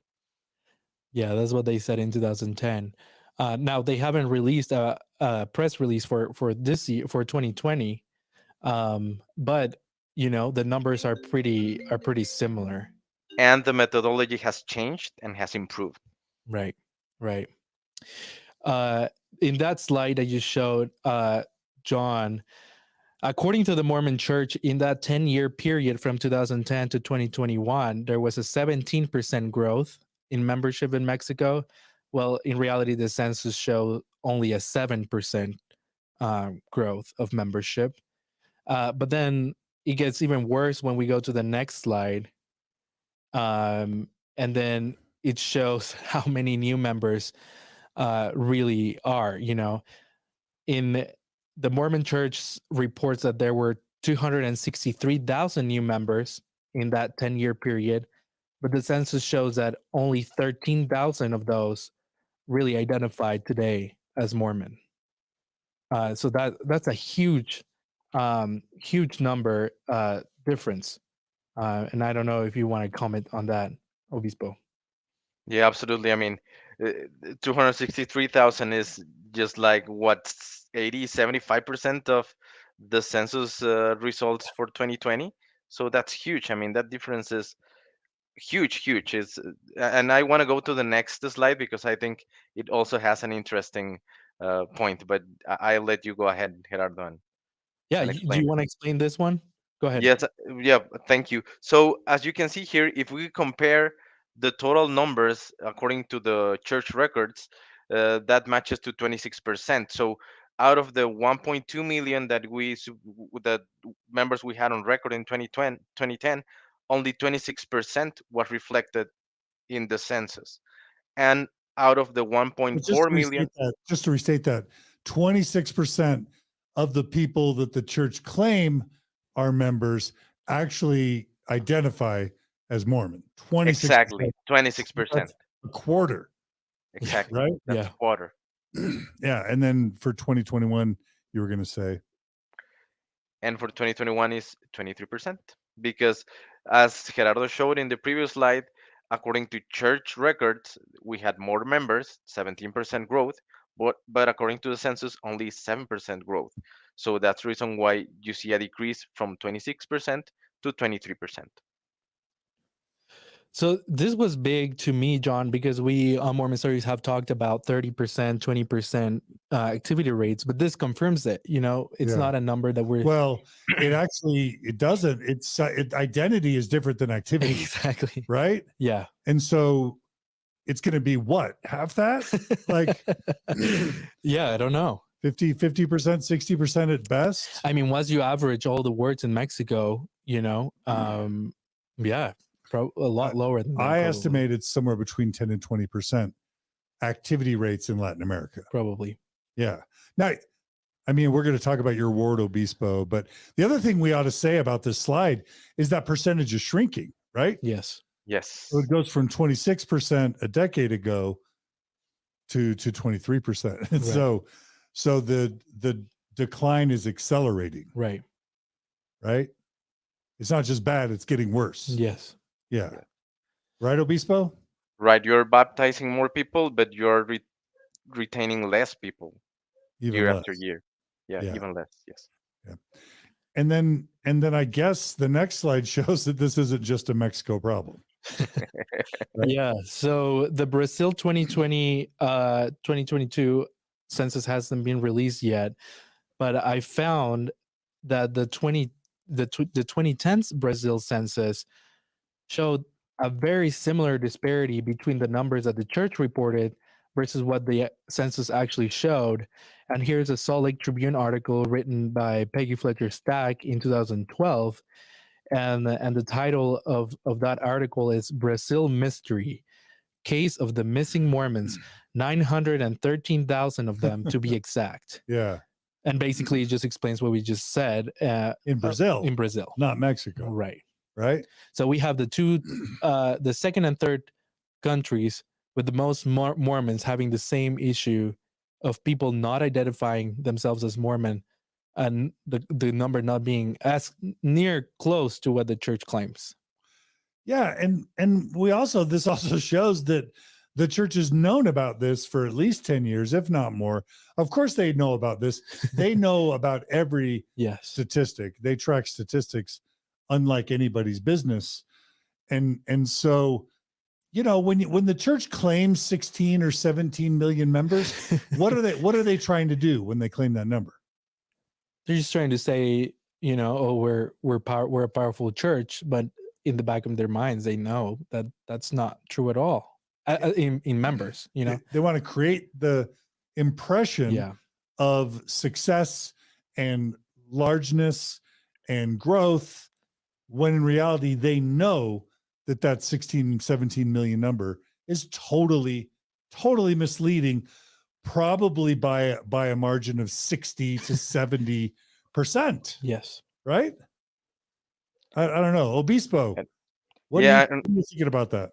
One more issue is that they are not transparent about activity rates, right? Because I know the activity rates of my ward. I sometimes get information about activity rates from my stake. Every 5 years, I get some information. When I was a high counselor, at one meeting, I had some information about activity rates at an area level, but it's not something that you discuss that much. So you don't have that transparency with church members on what the actual numbers are, how many actual people coming to church we have. And that's another thing there. That's again this deception. Like, I tell you what is the total number of baptized people on record, but I do not tell you how many of them have passed away and we haven't found out, how many of them are more than 100 years old, how many of them are like whatever other situation, right? We just tell you the big numbers. We tell you that the church is growing, but we don't tell you how those percentages are shrinking year after year. And there's a reason they do that, because I don't know, there's this saying that I learned once: success breeds success. People want to, there's a bandwagon effect, which is kind of a logical fallacy. Mm-hmm. People want to join things that they perceive as being successful. So if the church projects success, then people want to join a successful thing. Yes. But if they're to project we're a dying, hemorrhaging, failing organization, well, who wants to join that? Right. I mean, there's the metaphor of like rats fleeing a sinking ship, right? Yeah. Like who wants to join a ship that's sinking? So that's why that's why they do it, Yeah. right? Yeah. That's the motive. But again, we go to the same issue of lying, lying for the Lord, For or the Lord. lying to make things appear better than they are. Yeah. So let's go to the next slide where you compare the Mormon church to other high demand religions. So we have 3 religions here: Mormons, Jehovah's Witnesses, and Seventh-day Adventists. Surely those guys do worse than us, right? I mean, surely everything the Jehovah's Witnesses and Seventh-day Adventists do is less honest and more deceptive, right, Gerardo? You would think. That's what I was hoping to find. Okay. But then, I get, and for these numbers also, we will include links. But this is what the numbers so we have this is a table. We have the 3 religions: Mormons, Jehovah's Witnesses, and Seventh-day Adventists. We have the numbers that the church claims, the organizations themselves claim. And then we have the numbers that the 2020 census shows. And then we have a percentage of how truthful the number of the organization is. So we have Mormons claiming that there are 1.5 million members in Mexico, and the census showing only 337,000 members. So that's a 23% truthfulness. Okay. Not even 0.25% truthful. Yeah, they get less than an F. Less than. Okay. Jehovah's Witnesses, the church organization claims that there's 864,000 members in Mexico. Well, the census actually shows 1.5 million people identify as Jehovah's Witnesses. So that's 177% truthful. Yeah. And my guess on that number disparity is because Jehovah's Witnesses take a lot longer to baptize people. It can take at least a year. By that time, the member should be, or the person that wants to get baptized should be already be preaching and going to the meetings and do all these kinds of stuff to get baptized. So that's why there's a lot more people identifying as Jehovah's Witnesses than what the church is putting out as how many baptized members they have. But it's crazy how much larger that number is compared to Mormons. I mean, that's like 7 times more truthful. If I'm multiplying right. Yes. Well, the Jehovah's Witnesses are 7 times more truthful and over 100% truthful. Yeah. Well, there's that, but there's also the fact that I'm surprised that there's a lot more Jehovah's Witnesses, a lot more people identifying as Jehovah's Witnesses in Mexico than Mormons, because Mormons have more money, more resources, have been in the country for longer, and just the number disparity is just kind of, and the Jehovah's Witnesses are way more, they demand way more out of people. So they're basically kicking our butts. So the Jehovah's Witnesses are kicking our butts. Yes. In Mexico. Yeah. It's kind of crazy. And like, remember when you were a missionary and you'd meet Jehovah's Witness missionaries? Yeah. You're like, those guys are losers, right? Yeah, exactly. We have the truth. They don't know what they're doing. That's completely true. Los testigos de Jehová, we call them, right? Los testigos. Exactly. Okay. Well, and then we have the Seventh-day Adventists. The church reports that there are 778,000 members in Mexico, while the census shows 791 people identify as Seventh-day Adventists. That's 102% truthful. Yeah. So it's not like the church can't do this.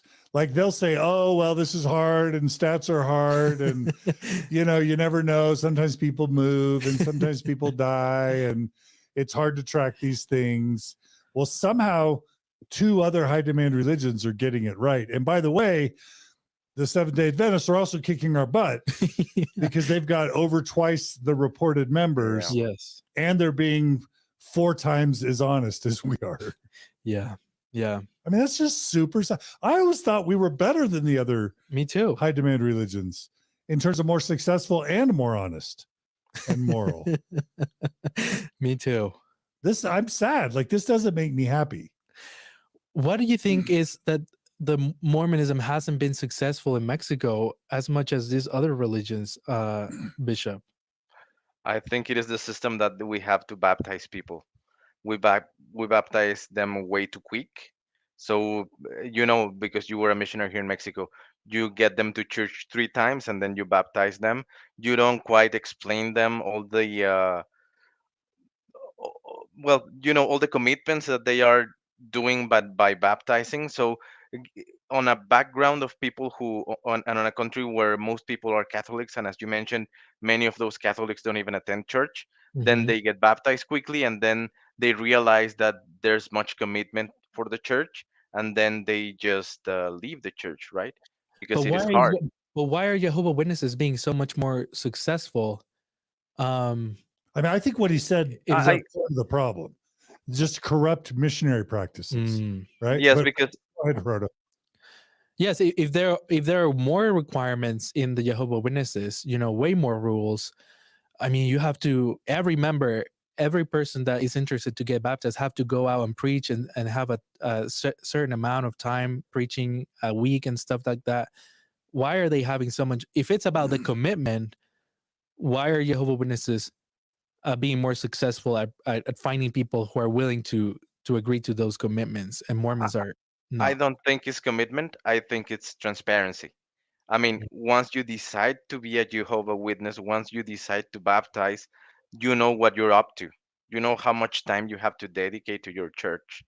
You are not being pressured to be baptized. I mean, Mhm. the way I see this census number, I can see Jehovah Witnesses having lines out of their churches for people to be baptized, while we have to be chasing people to get baptized, right?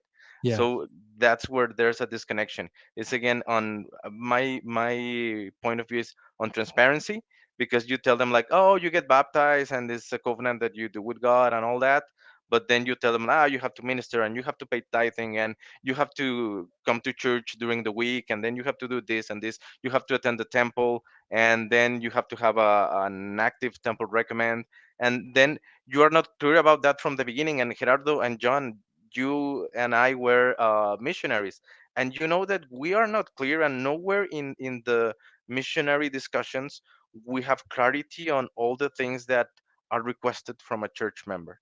So Mhm. that's a huge impact. So Jehovah Witnesses are slower. They take people like, okay, yes, and remember, people here are identifying as that religion. Mhm. So what would happen here is that if I am a Jehovah Witness, even if I am not complying, if I am not yet baptized, I say that I am a Jehovah Witness because Mm. I am going to church every Sunday, right? But if I was a church member, I got pressured by the missionaries to get baptized after 3 weeks, and then my experience overall was not good. Then I don't want to declare myself as a church member, right? Because I didn't have a good experience at church. I think that would explain it. So basically, the transparency and the corruption of the missionary program is what is not helping. Yeah, and that's obviously, if anybody listened to episode 1 of Mormon Stories podcast, what started me down the road of questioning Mormonism was a corrupt mission in Guatemala where we were baptizing 750 plus a month, trying to compete with Chile Viña del Mar that was baptizing over 1,000 a month, but it was totally corrupt. So, and then when I got home, guess what? I wrote Elder Dallin H. Oaks and told him this was happening as if he didn't already know. Yeah. And this is back in the 90s, Mhm. early 90s. And he told me he was going to fix it. And we know that Elder Holland went to Chile and closed 30 stakes because Chile was just a disaster. And I talked to Elder Holland about this personally. And we also know that Elder Oaks went to the Philippines and did something very similar. So it's not like the church hasn't known about this. They've known about it forever and they haven't fixed it. And so that leads me to another 2 issues. One is just that I think in Mormonism, there's an emphasis on appearance over substance, over creating the appearance of strength, the appearance of success, the appearance of honesty, the appearance of righteousness, instead of actual honesty and righteousness and conversion and success. I know that sounds harsh, But I do think there's an overemphasis on faking things. And again, where does that come from? It comes from the core church culture. The other thing I'll say is that, you know, in the case of the Mormon church, we got addicted to growth because of the massive growth that happened in the 50s and 60s and 70s. A lot of that was baseball baptisms, and Maven can include a show notes, the baseball baptism scandal in the UK in the early 60s. But, you know, we were all taught that Daniel 2:44 and 45 scripture in the Old Testament, that the stone shall be cut out of the mountain without hands and shall consume all nations. And what we were taught is the church is the fastest growing religion in the world. Wrong, but that's what we were taught. And number two is going to keep growing into the millennium. And we all remember those President Kimball videos where it would show over a timeline temples dotting the globe. And it went from just a couple temples to more temples to by the end, there's temples dotting the globe. And it just creates this impression that we're just going to become the biggest church in the world. And that's a sign of success. And I think we got addicted to the belief that we were the fastest growing church and we're going to become the biggest church. The Jehovah's Witnesses have the opposite motive. The Bible only allows there to be 144,000 chosen. They don't want everybody to become a Jehovah's Witness. I mean, they want to give people a chance, but if they have, you know, 200 million members, well, which ones become the 144,000?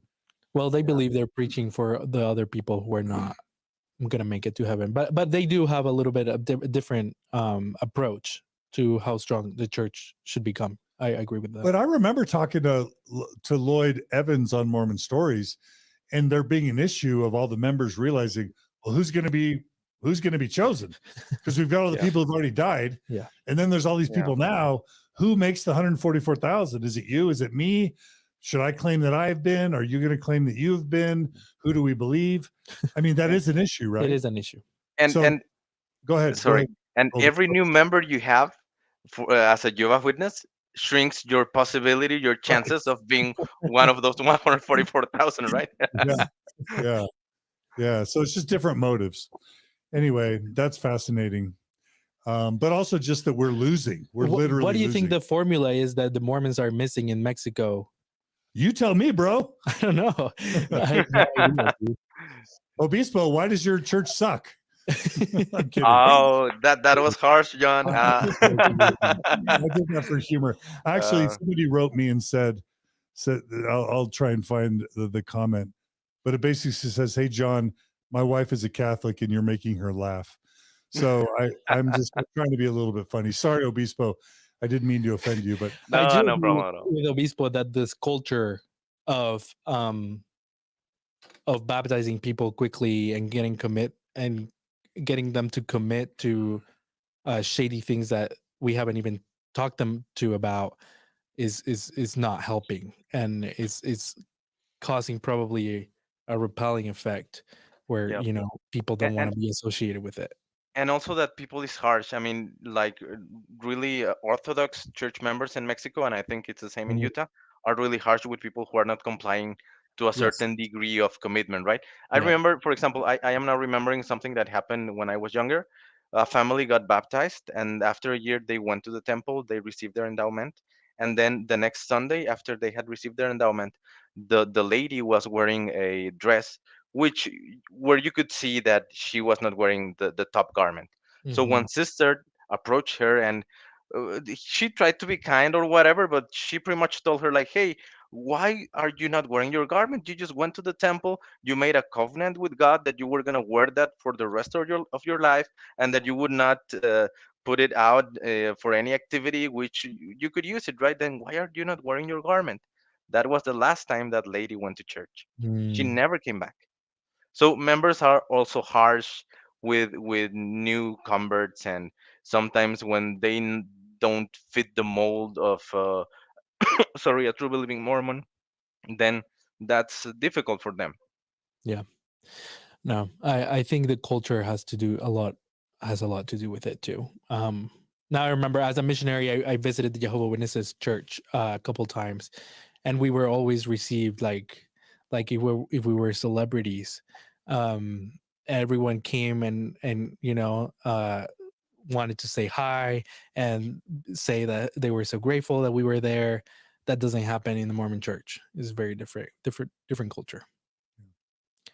That's Well, at correct. the end of the day, religion is a product. Religion is a business, and the church experience is the product.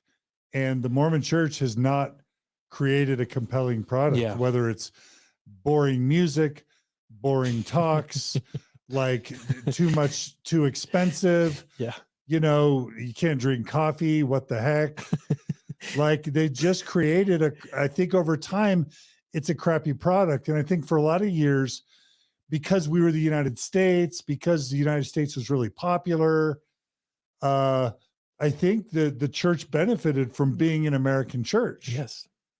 But over time, as the United States has maybe become less popular, I think also the church maybe the church has suffered from that in foreign countries. I don't know. My husband, who served in Germany, strongly agrees with what you just said. Yeah. So church, you've got to improve your product. You just got to. Except the gays. Yeah, I mean I don't know. Would that help or hurt? I mean, would that help or hurt in Latin America? I'm interested to hear what Bishop has to say about that. Yeah, Bishop Obispo. If the Mormon church accepted gay people in Mexico, would that be good for membership? Well, it's generational, right? So for all the new generations, the younger generations, it would definitely be beneficial. I have been, as I mentioned, I'm 30 something years old. I'm in my early 30s, and I have been asked by many acquaintances and people from my job, like, hey, do your church accept gay people? And when I give the answer, they are like less encouraged to join the church, right? Oh, wow. So that's generational. Absolutely. Interesting. Yeah, I would have expected that. Okay, so I guess the next slide is I guess the next slide is what is the church doing about this? Yeah, you can go to the next one. Okay. And we can have Bishop explain this one. Absolutely. Just let me enlarge the screen. So this is the Finding Lost Members program. I guess you have heard of this because I know that there was a meeting in Utah, a training for church leaders regarding how to use this Finding Lost Member new report. So pretty much what is going on here is that they have enabled in your system, in your bishop system or your ward system, they have enabled a list where you can put people with whom you are not acquainted of. I meaning people who hasn't attended church in many years. For example, in my ward, I have a couple hundred church members of record, and there are most of them I do not know them. Right? They were even baptized before I moved to this ward more than 8 years ago. So I do not know that people. I am not certain that they are still living where in the address that we have in the records. So for all that people which we don't know and we don't know where they moved or we don't know if they are still living or not, then they created this report where you go and select all those people, all those families, and you put those into this Finding Lost Members list. And what happens here is that the moment you add people to that list, then those people stop counting for your reports. I mean, for your activity rates and for all the reporting that for your statistics, for your ward statistics. So if I put one family there of 5 people, then I would get rid of those 5 people as part of my 100% of ward members, right? Am I being clear enough on this? Do you have any question? Sorry, you know that English is not my first language, so any chance of improvement? You're doing great.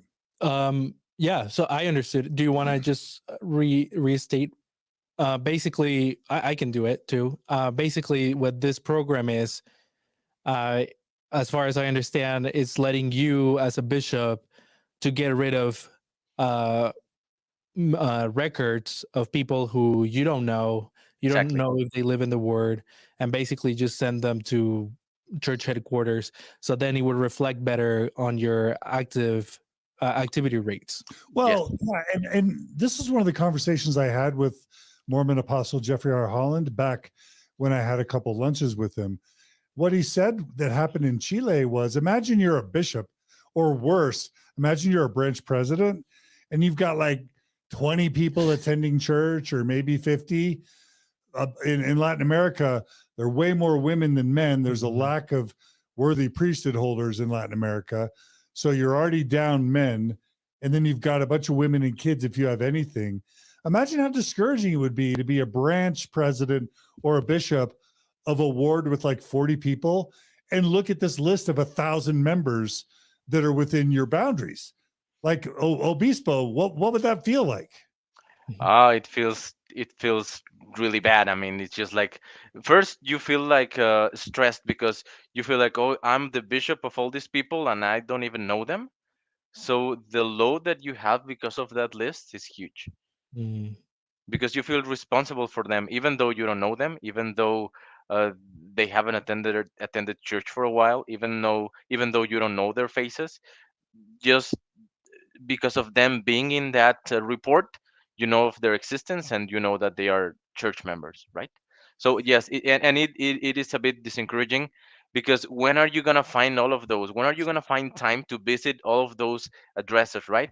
And you can get the ward council to work on that, but it is a titanic endeavor, right? So it's pretty much impossible to contact all of them. And I can imagine these young bishops with scrupulosity who are like, we're Like going to me. do it. We're going to go out and we're going to find everyone and we're going to challenge them to come back to church and reactivate them. And yeah, each of you get 10 families and go find them and try and reconvert them. Yeah. And what does that do over time to the excitement and the animo and the engagement of the leaders in your branch or ward? It makes you feel like you're not getting results, right? And no matter how much effort you put into that, results are not there. And then, because before all this faith deconstruction and all this process that I have lived during the most recent years, I used to, now I know that I used to have scrupulosity, right? Religious scrupulosity. So I used to be like that, John. I used to be like the kind of person like, okay, let's do this and let's assign all the people to do certain things. And then you find out that they don't do those, and that's discouraging. And you assign someone to visit somebody else and they don't do that, and that's discouraging. But then in your mind, as you are having that scrupulosity, you go on Sunday, and then half of the ward council is not there for the meeting, and then you think like, oh, this is my fault. It's maybe because I was mad at my wife this morning, and that's the reason why the Lord is punishing me, and that's the reason why they are not coming to church today, right? Or let's say that one Sunday you have 40 less people than the past week, and then you think like, oh, this is probably because I had something like an improper thought or whatever, or probably I was having a discussion with my mother, and that's the reason why they are not coming to church today. And being completely honest, you are not accountable for what all ward members do. Even if you're a bishop, even if you're the stake president or whatever, you are not accountable and you're not responsible for the decisions of other people, period. Yeah. Yeah. And so then you go from being exhausted and discouraged to like being apathetic. It's like, I Exactly. can't, how am I going to make a difference? I can't make a difference, and it makes them want to give up. So then I guess it's good that they create this program where you can just remove all these members from your branch or ward. And I'm assuming they just all go into the centralized pool at church headquarters in some database, because it's not like other bishops or stake presidents are going to go find Jose Luis Miguel Lopez in some other Yeah. part of Mexico. And so this even begs the question more as to why the church misleads people about their statistics, because now they're sitting at church headquarters with like this huge list of what's 70% of 16 million, right? Of Yeah. like Sorry, 10 John. million, 10 million names that they know they don't even associate with a branch or ward anymore. Yeah. They're just I, meaningless, worthless names that no longer have addresses, don't even have cities or states anymore. And they're just awash in statistics. And it's like I a Potemkin town, I have to interrupt you there, John, because Please. those names, sorry, are not going to church headquarters. They remain Okay. in your ward in a separate list, Oh, which you can like check and review every once in a while. They are just not part of the statistic, but they remain in your ward until you find them and you are able to send them to a different ward, or until there. If you can go back to the slide, Gerardo, please. Yes. There are some steps that you have to complete. So let's just okay. So it okay. says step number one: seek to communicate using phone, email, social media, etc., etc. So you have to get any resource that you have to contact that person. Contact known family or friends of the member. That's number two. Number three is contact the occupant of Why are the you member's. laughing? Wait, why are you, Gerardo's laughing? Why are you laughing, Gerardo? I mean, I've seen a lot of inactive members on social media complain about this stalking Just being harassed. methodology. Yeah. By active members, trying to find them. Yeah. Okay. Okay. Keep going, Obispo. Sorry. I just wanted The to next hear. one says contact the occupant of the member's last known address.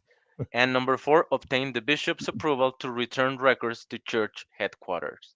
Okay. So you can return the records to church headquarters. After you have completed all these steps. So this takes a burden out of the bishop, because the moment you say I don't know this person and I am not sure if they are still living in the ward, you can get rid of them into that list. You can separate them and put them into that list, and then after you have the chance to complete all those steps, you send those to church headquarters. Mm. I once heard, Obispo, that like one of the biggest problems of the church in Latin America isn't isn't the high inactivity rate. It's that a very large percentage of bishopric members and stake presidency members aren't even paying tithing. And I don't say that to criticize, members of the church in Latin America. I'm guessing it's because 10% is such a huge burden financially on people in more developing countries. Would that be accurate in your mind to hear? That there might be a large percentage of bishopric members and or stake presidency members that aren't even able to pay tithing? Yes, that would make sense. Yes, absolutely. But Or they're maybe they do their best, and they are like part tithing payers, right? partial. They are not full tithes. Yeah, That could because if happen. you're not a full tithe, if you don't report yourself a full tithe payer, you lose your temple recommend, and then you can't be serving as a So they bishop. learn to lie Yeah. and report themselves as full temple recommend, as full tithe payers, even Yes. if they're not. Mhm. Yeah. Yeah, that could happen. Yes, Mm. definitely. Okay. All right. So where should we go next? The next slide. Okay. Yeah. Oh, this is good. This is And I just had another comment on the finding lost members.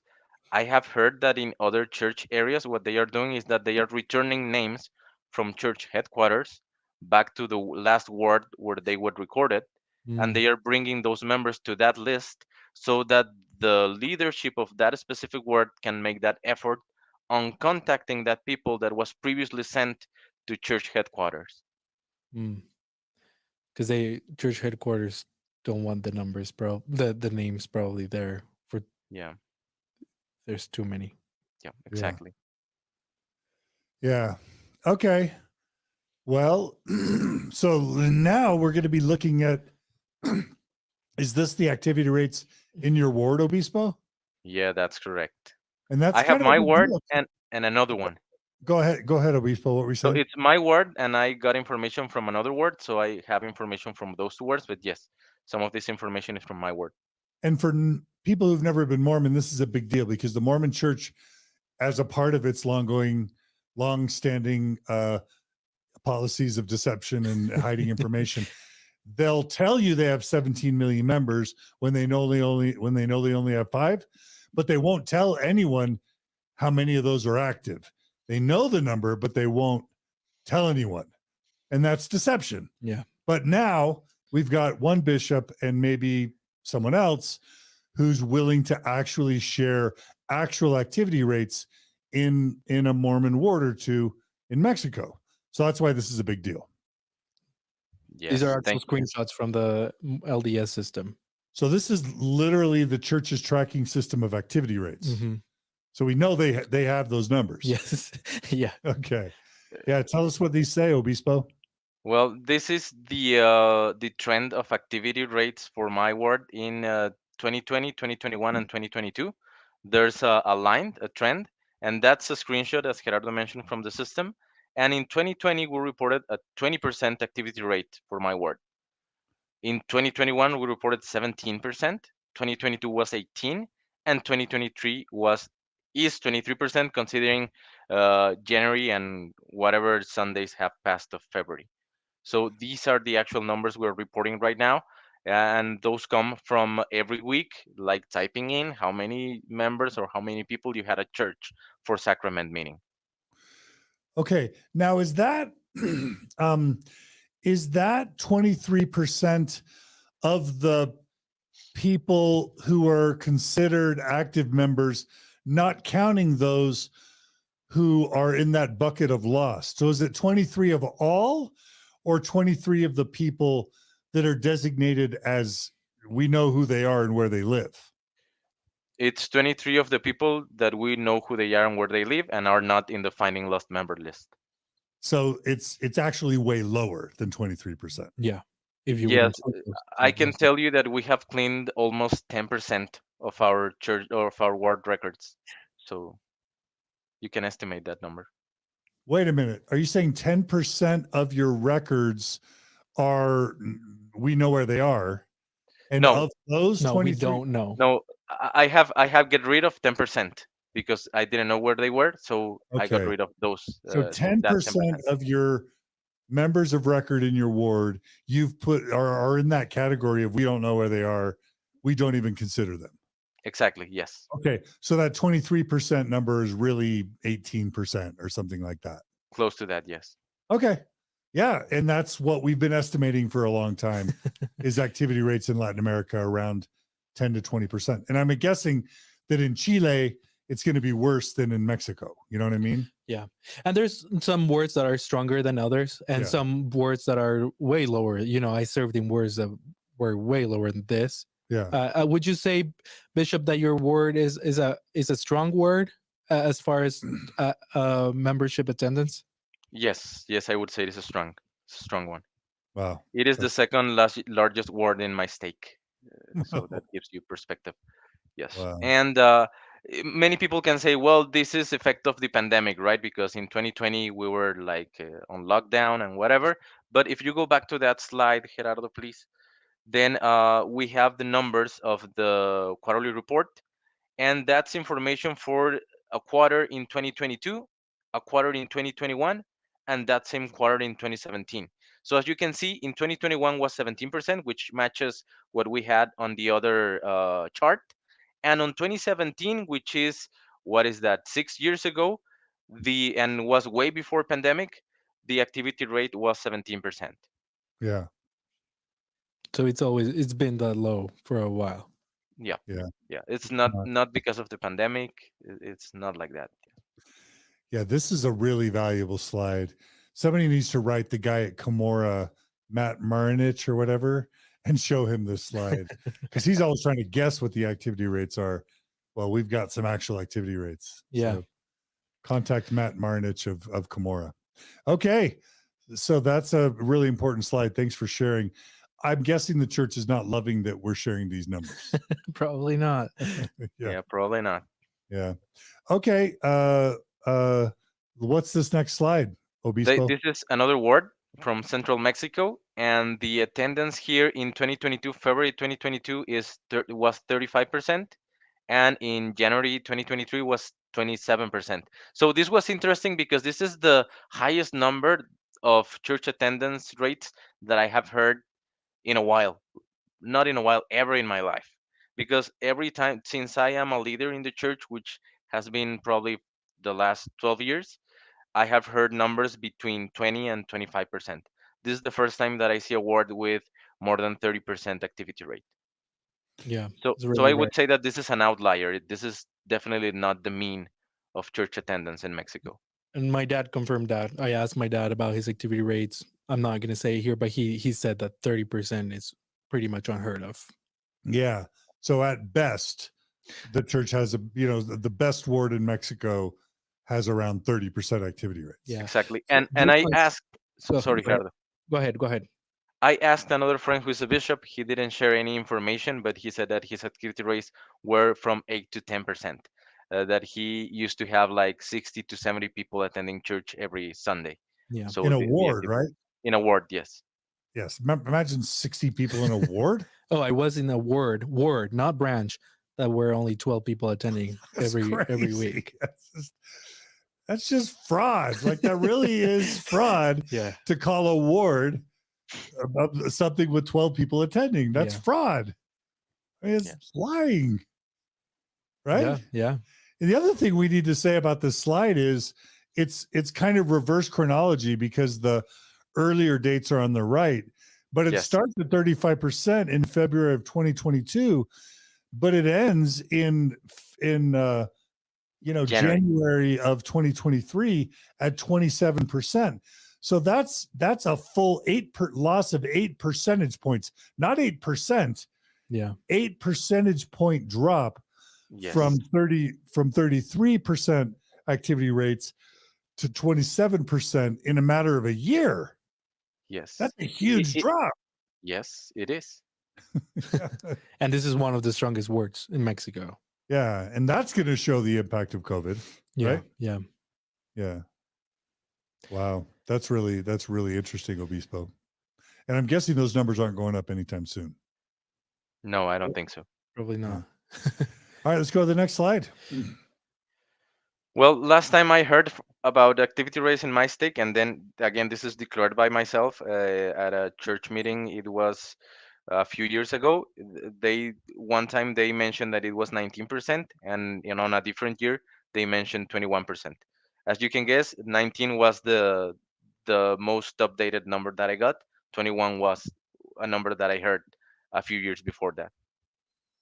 Yeah. Okay. So that's just further confirmation of that. Which, if you think about it, they match quite close the statistics census shown in the data. census Right. Yeah. That's of how many people identify as Mormon. Yeah. Yep. Yeah. That's not a good number, and it matches and makes sense. All right. Well, what's now we've got percentage tithe payers. Holy moly, this is amazing. So yeah, this is tithe payers from the ward. So for 2022, we got 14%. In 2021, we had 11%, and you can see the trend there. 2020 was 11, 2019 was 13, and 2018 was 18. So those are the numbers that we have of full tithe payers. Yeah. So going in reverse, they've gone from 18% tithe payers in 2018 to 14% tithe payers in 2022. And I'm assuming that's not counting kids. I'm assuming that it is counting kids. This number is counting kids because you count the family. So you have the meeting with, you can either have the meeting with the parents or with the priesthood holder from the family. And then once the parents or those who actually have an income declare themselves, then you declare the whole family. So if the slide says total número de adultos. Oh yeah, it says adults. Yeah, that's correct. Yeah, then you're right. There's no kids there, only 18 and above. Okay. That's correct. Yeah. I'm not trying to prove you guys wrong. I just No, it's okay. You're right. And you're the one who is not an Spanish speaker. Yo entiendo mucho. Perfect. Okay, so yeah, so obviously active tithe paying is even lower. So they're getting 10 to 30% activity rates, and of those, 10 to 20% are tithe payers. That's not good. Exactly. I mean, the church is operating at a loss in Mexico. Well, you would think. Well, we're gonna show a number later that I found quite surprising. Okay, but yeah. So what's this video we're going to show, Gerardo?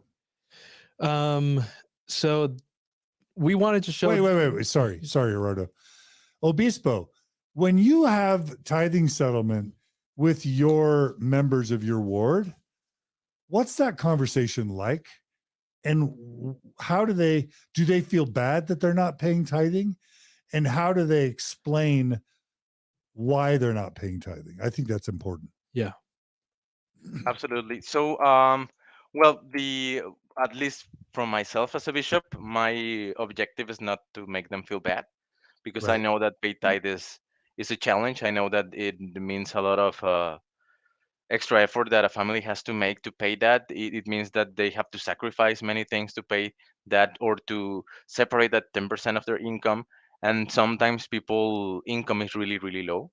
So it could be probably, I don't know, $500 a month. Probably some families in Mexico are earning that, and they have 3 kids, and they have to figure out how to live with that money. So my objective as a bishop is not like shame them or make them feel bad because they are not paying tithing. But yes, absolutely. Actually, it is a challenge to have. Just one second. Are you saying it you as a bishop, as a progressive bishop, or do you think every bishop does this is the same? I Like, do am, you get training saying like you shouldn't be shaming people for not paying tithing? yeah, I am talking about myself, right? So Okay. yeah, me myself as a progressive bishop, I don't do that. Okay. Yes. But Do you know of bishops who do shame people for not paying tithing or their uh, members?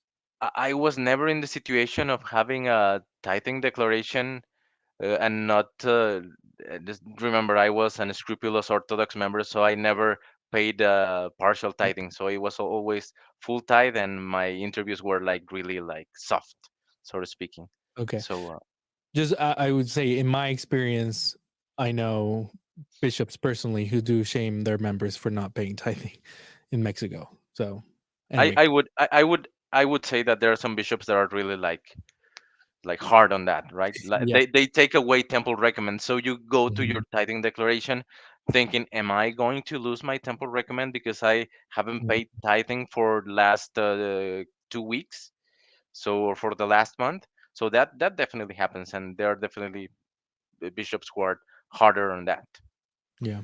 Which means at best you're shamed in front of your ward because you can't attend ward temple night, or your spouse thinks you're a loser. That's at best. And at worst, you can't attend the wedding of your own daughter or son, Exactly. Yeah. or niece or nephew, right? And everybody Exactly. around you is wondering what porn you look at, or when you cheated on your spouse, because you're sitting outside the temple while everybody else is in, Exactly. right? Yeah. Yeah, that could happen. Yeah. Definitely. Okay. Thanks So, for but sharing that. Yeah. but keep in mind that I am more progressive. I do not try to shame people, but even though I do not try to shame people, it is a challenge to get uh, tithing declaration tithing declarations interviews booked, because people who doesn't pay full tithe, they just don't want to be in front of a bishop declaring that they did not do that. So you try and you take your ward executive secretary to get those interviews and get that people into church, and you get there on time for the interview, and yes, they just do not show up. So that happens a lot. So from my experience, it is a lot on, you have to check on the numbers, and you're gonna find a lot of people who didn't pay even 1 peso, right, during the year. So you would, though that those guys that they didn't pay anything, it's gonna be super challenging to get them to have an interview. So you have the chance as a bishop to declare them as non-payers, and then you put on another column that the bishop is the one who declared that. And I Mhm. do that because otherwise it would be impossible to complete tithing declarations on time. So out of those people, there are some of them who are probably more orthodox, and they understand that they do have to have this tithing declaration, and they come, and when they haven't paid full tithe, you can tell because they are shyer. I mean, they go there and sometimes they even cry because they haven't paid a Mm. full tithe, right? Wow. So so it is emotionally, it is hard emotionally for those members. Mm, yeah. Yeah. Okay. And so with that, we're going to share a clip of what, a Mormon General Authority talking about tithing. Yes, on General Conference Okay. in Latin America. And what made you pick this, Gerardo? I thought it was important just to, as we were talking about tithing in Latin America, to show just a clip of what the church's tactics of getting people to pay tithing are. And who's this dude who's going to be talking? He's a general authority in General Conference. I'm not sure. What not? What not? He looks Latino. Did I get that right or not? I think he mentions in Central America. I need to look up for his name. So Mexicanos, Latinos are going to pay extra attention to what we're about to hear. Probably, yes. All right, let's roll the tape. Some events related to a civil war in Central America, my father's business went bankrupt. He went from about 200 full-time employees to fewer than 5 sewing operators who worked as needed in the garage of our home. One day, during those difficult times, I heard my parents discussing whether they should pay tithing or buy food for the children. On Sunday, I followed my father to see what he was going to do. After our church meetings, I saw him take an envelope and put his tithing in it. That was only part of the lesson. The question that remained for me was what we were going to eat. Early Monday morning, some people knocked on our door. When I opened it, they asked for my father. I called for him, and when he arrived, the visitors told him about an urgent sewing order they needed as quickly as possible. They told him that the order was so urgent that they will pay for it in advance. That day, I learned the principles of paying tithing and the blessings that follow. I should have mentioned that this clip I took from Mormonism Live, Radio Free Mormon, Bill Real, who did an episode on tithing a couple of weeks ago. Yeah, we love Bill Real and Radio Free Mormon and Mormonism Live. Check them out, subscribe to them. But I just have to ask Obispo, in light of this recent news, not only that the Mormon Church has hundreds of billions of dollars in like disposable investment income in cash and real estate, in stocks and bonds and municipalities, and that's not millions, that's at least over 100 billion.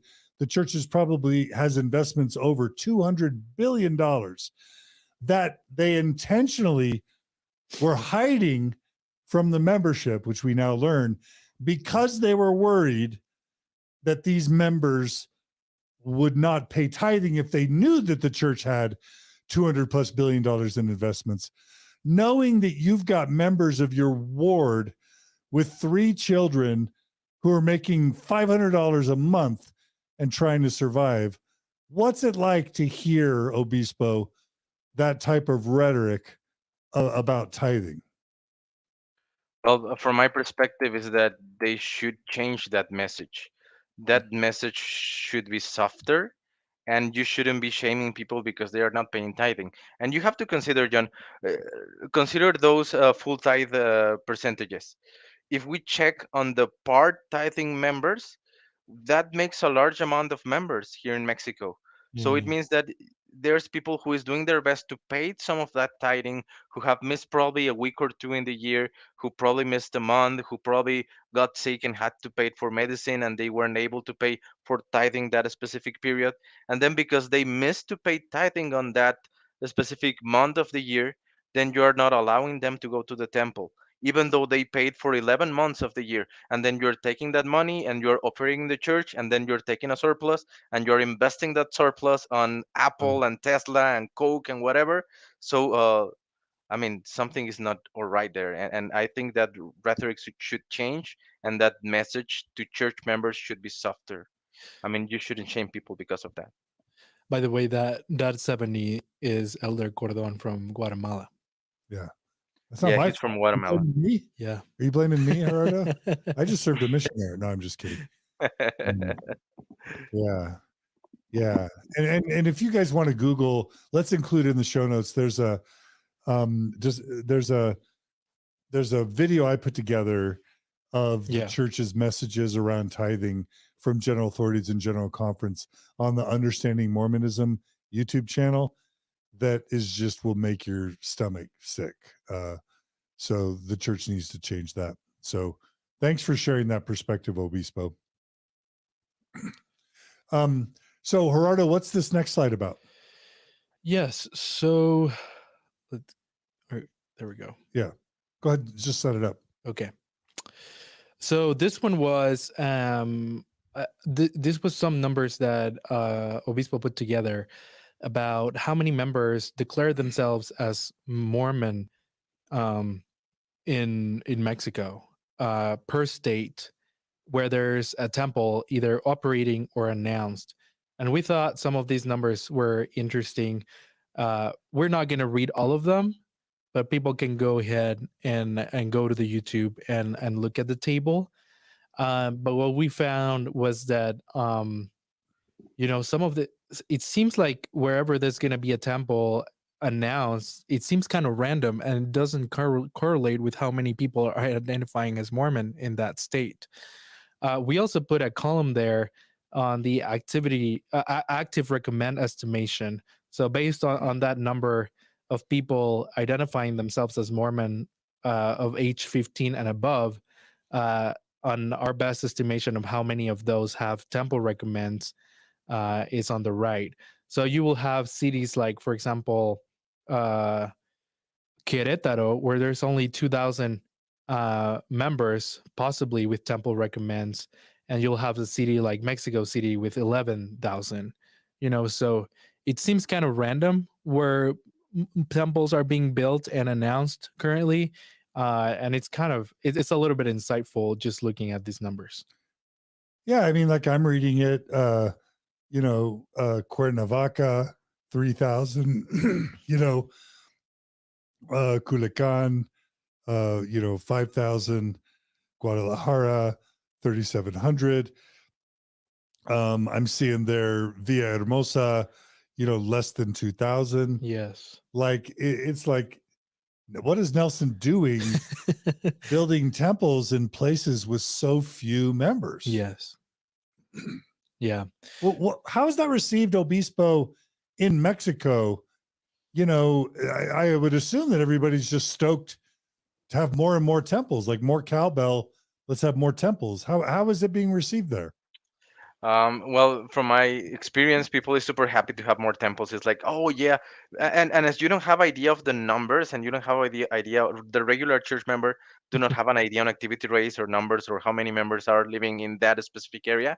Then they say like, oh, people there in Culiacan should be working so hard to get a temple, and Mm, that's where they got it. And people in Cuernavaca should be super faithful, and they should be baptizing a lot of people, and that's what they are getting a temple. So usually, again, as you mentioned, it's about the appearance of growth, right? So probably you're not growing on church members, you're not growing those numbers, but yet then you appear to grow because there's going to be a temple built somewhere in the world. And then you say, oh, there are many church members in Dubai. I mean, the United Arab Emirates have tons of members because now we have a temple there. So we have changed that temple. Well, the church have changed that temple policy from building temples where they had enough members, where they were active, where the church was growing, to build temples in areas where it doesn't make much sense, right? yeah. Except it makes the local members, number one, it makes them feel like maybe they're having success. I always assumed, and I think I heard about studies, that when there's a temple nearby, it makes members maybe more desirous to be able to attend the temple. And I would have just assumed that the church did a study that whenever they build a temple, either membership or tithe paying goes up. Obispo, would you say that that's possible? That if they built the temple, wherever you are, that more members would end up wanting to go to the temple and becoming tithe payers to be able to go? Yes, absolutely. I mean, it's like when you have a new amusement park, right? You want to go and visit that amusement park and you want to pay for those tickets. And sorry for making this comparison. I mean, Yeah. I'm not mean to be disrespectful to church members. Sorry for that. But it's like that, right? You want to go to the temple, your family is going to the temple, so you want to go to the temple. And in order to be able to enter the temple, you have to pay your tithing. So that's gonna be a that's gonna happen, right? That's gonna be like the next thing that you're gonna do once you have a temple close to your hometown. Mhm. Definitely. Yeah, and so many people are like, why is the church building so many temples? Well, they can't buy more missionaries, right? I mean, they could pay members to go on missions, Oh, but they're probably not going to do that, right? isn't the church though encouraging in Mexico a ton of senior people to go on missions right now? Yes. It's like Yes. crazy. They're sending them like crazy. Yeah, I'm See, sure they're encouraging it, Uh, but I'm just saying, but that is not normal. Like it's just in the past couple of years. well, But I'm just saying yeah, the church has all this money and they're not going to buy missionaries. Yeah. So they really can't grow the missionary program other than to beg old people to come out of retirement to be missionaries. yeah, And they're not going to just open missions without missionaries to run the missions. And they're not going to be able to invest in keeping the members active because other than paying them to be active, they're not able to get people to stay active. So the only place they can invest money really is in building buildings. Scientology does this, and I think the Mormon Church does it because they've got the money. What are they going to do with it? Let's just build a bunch of buildings, make it look like we're successful. At least we're spending our money somehow. And then hopefully it'll lead to higher activity rates and eventually more tithe payers and more temple recommend holders in the long run. Well, if the church loves anything more than stocks, is real estate. So Oh, it's also a good investment, right? Yeah, exactly. Not that they ever sell off temples for, But for if they ever profit. have to, They could. they owe that land. That land will keep going up in price. Yeah, because cash is with inflation, cash Yeah, loses its value, but real estate increases its value. Exactly. right. Yeah. Obispo, anything you want to add? Yeah, definitely. I was also thinking on give me a second, I completely forgot. I We were think talking that Oh, go I, ahead. I actually think, John, that higher tithe paying members is one of the first results of building more temples, right? Because then you want to go to the temple and you have a reason to go to the temple. And the reason why we have temples is for people to get into those temples. And the main, I can tell you as a bishop, the main reason why members do not get a temple recommend is not because they are not living the law of chastity, is not because they are not living the word of wisdom, is not because they are not complying with the Sabbath, making the half Sabbath holy or whatever. It is because they do not pay tithing. So that is the main reason why a member doesn't have an active temple recommend. So when you have an incentive for them to get that temple recommend, the first thing that they're going to do is find a way to pay tithing. Or learn to lie that they're paying tithing. But they have to pay something, right? Because you cannot say I am a full tithe and not pay anything. So imagine a person who didn't pay anything last year and now they start paying a few bucks because they want that temple recommend and they want to be able to attend the temple dedication. Yeah. That's fascinating. Yeah. So it's smart. Nelson is smart to build a gazillion temples. What else is he going to do with the money? And it's going to lead to at least a little more money. He could be feeding the hungry, right? Well, that's the problem, is the opportunity cost. Yes. But from his perspective, he'd rather get a little bit of tithing from the Mexican people than no tithing. Right. Well, because it's tithe paying correlates with commitment to the church. Is that right, Obispo? That's right. Yes. Yeah. If you can get someone to pay tithing, chances are they're going to be more committed. Yeah. Yeah. Exactly. All right, Gerardo. So we've got one more video. Tell us our last video. what this video is about. This one is Elder Bednar. After we talked about all these statistics, membership, tithe paying people, members, and activity rates, I thought it would be interesting to contrast that with what Elder Bednar had to say about membership statistics recently. All right. I can't wait. Here's Elder Bednar. Is this at that Washington, D.C. Yes. Press conference that he gave? Mm-hmm. Okay. All right. I can't wait. I wanted to talk a little bit about how your membership is changing. The Latter-day Saint Church has said it's one of the fastest growing religions in America. But according to the latest reporting by the Salt Lake Tribune, the church outside Utah has only added 8,000 new members, it's reporting, in the US during the past 2 years. And it says Utah's growth of about 34,000 members represents the majority of the church's 42,000 member growth in America over the past 2 years. And for those of us who follow Pew and Gallup survey data, it's been clear that the church's replacement rate in the US has been negative for over a decade. Back in 2008, Pew ran a survey that said the replacement rate of the church has dropped to 80%, and that means that for every 5 members who leave the church behind, 4 new converts join the church. Can you talk about some of those findings and how you can say that the church in America is growing when we're looking at statistics like this? I'd be happy to, and I'll try to be an apostle and not an academic and a statistician, which is what I used to do. I would just highlight one feature and talk about the very complicated nature of what we're discussing. If you take a look at the church in the aggregate, it is growing, which in the climate that we find today is rather newsworthy in and of itself.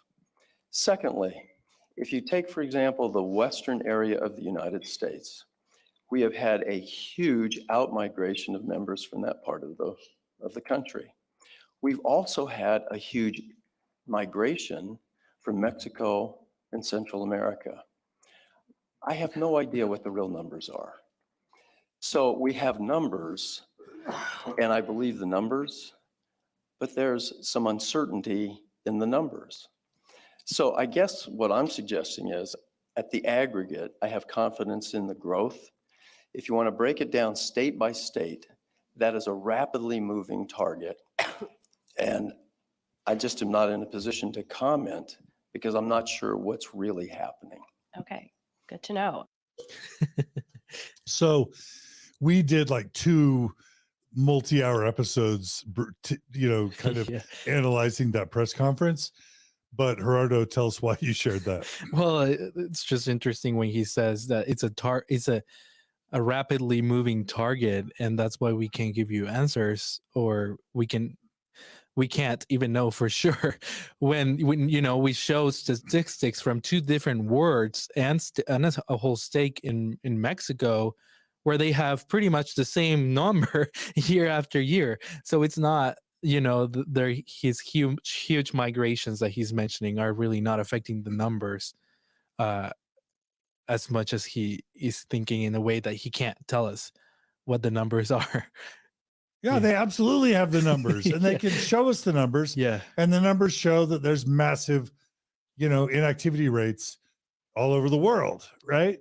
Mm-hmm. But he's trying to oh, well, we don't know. There's the numbers, and we're not sure. And The migrations. Obispo, what do you think about that comment from Bednar? I think that's the kind of answer that you give when you don't want to answer what they are actually asking you, right? Because if you're growing, then you say yes, and you brag about that. We grew like 90% or 19% or whatever. But when you know that you're not growing that much and you do have those numbers, those internal numbers, then you try to answer something else and not answer what they asked you.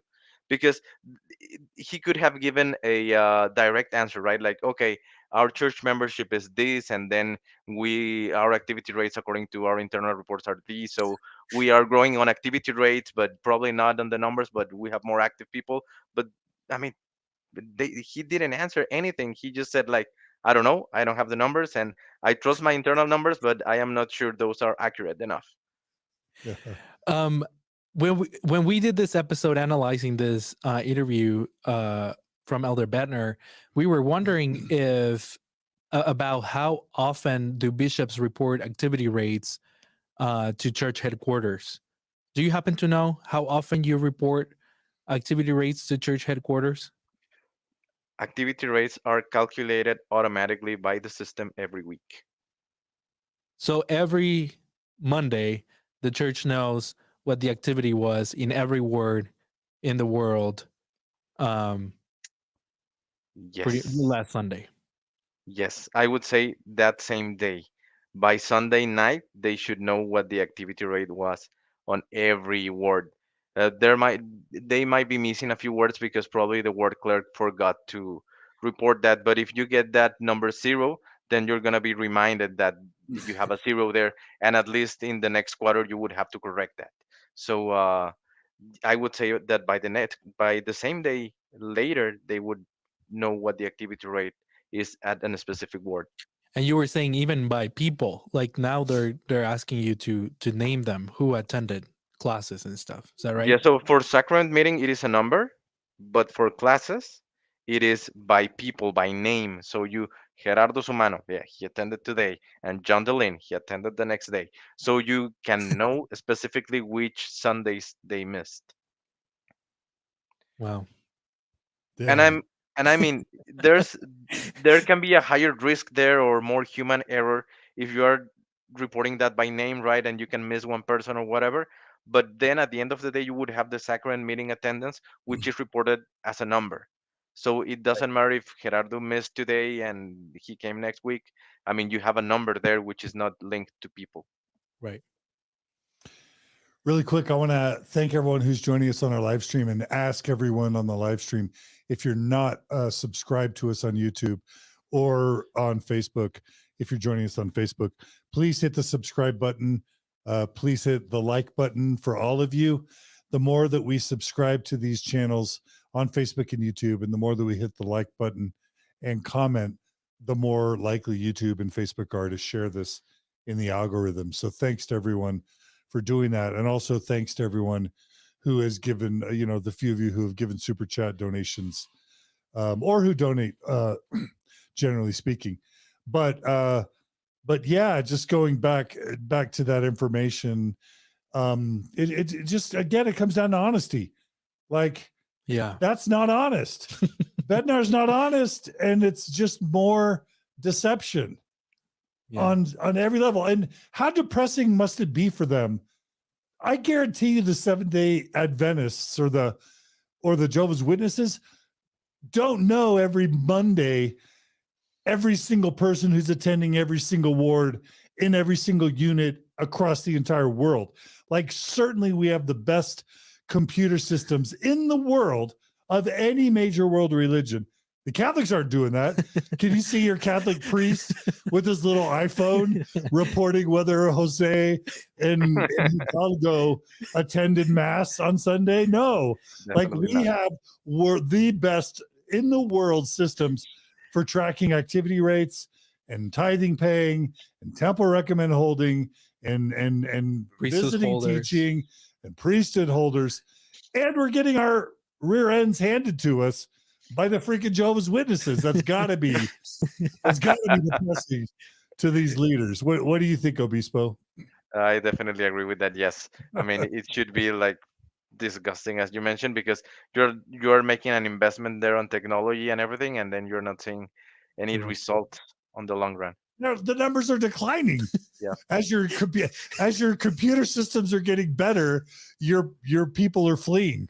Yeah. Like, that's got to be depressing. I don't necessarily think the world is better if the Mormon church goes away. So honestly, this isn't me being happy about the church being in decline. Now, Gerardo, I know this probably is more personal to you, but anyway, I'm kind of joking and being silly, but I'm not necessarily happy about this. I don't know. You may feel differently, Gerardo. I feel neutral. I mean, it's Hard. yeah, it's hard. Complicated. Complicated. Yeah. Yeah. How do you feel, Obispo? Well, I have known these numbers, the census number and the statistics and the activity rates for quite a while. So at the beginning, it was like shocking. It was a big surprise. Like, well, we say that we are more than a million here in Mexico, but we are not really. So we're Yeah. fewer than we think. And I mean, it is. Well, at the end of the day, the way that I see it is, at least I'm not lying to myself and I know what it is. And then when you accept that truth and when you accept that reality, you can work on that reality. I think that the big problem here is that many church members are not living in that reality. They are living with different numbers and with different expectations. So they don't see the problem here, and Yeah. that's probably the reason why we haven't found a solution, because we keep looking at different numbers, different statistics. We keep telling ourselves that everything is good, that the church is growing, and then we're not addressing the problem. Yeah, That's so brilliant. good point. So good. Thanks, Obispo. All right. Well, we've got a couple more slides. So we're going to do something about fast offerings really quick, Gerardo. Yeah, so that was just some of the questions I asked Obispo when I was talking to him originally about how fast offerings work. Because I knew Mexico, I mean, I think everyone has heard in the ex-Mormon space that the way fast offerings are administered, fast offering welfare aid is administered in Mexico is a lot different than in the United States.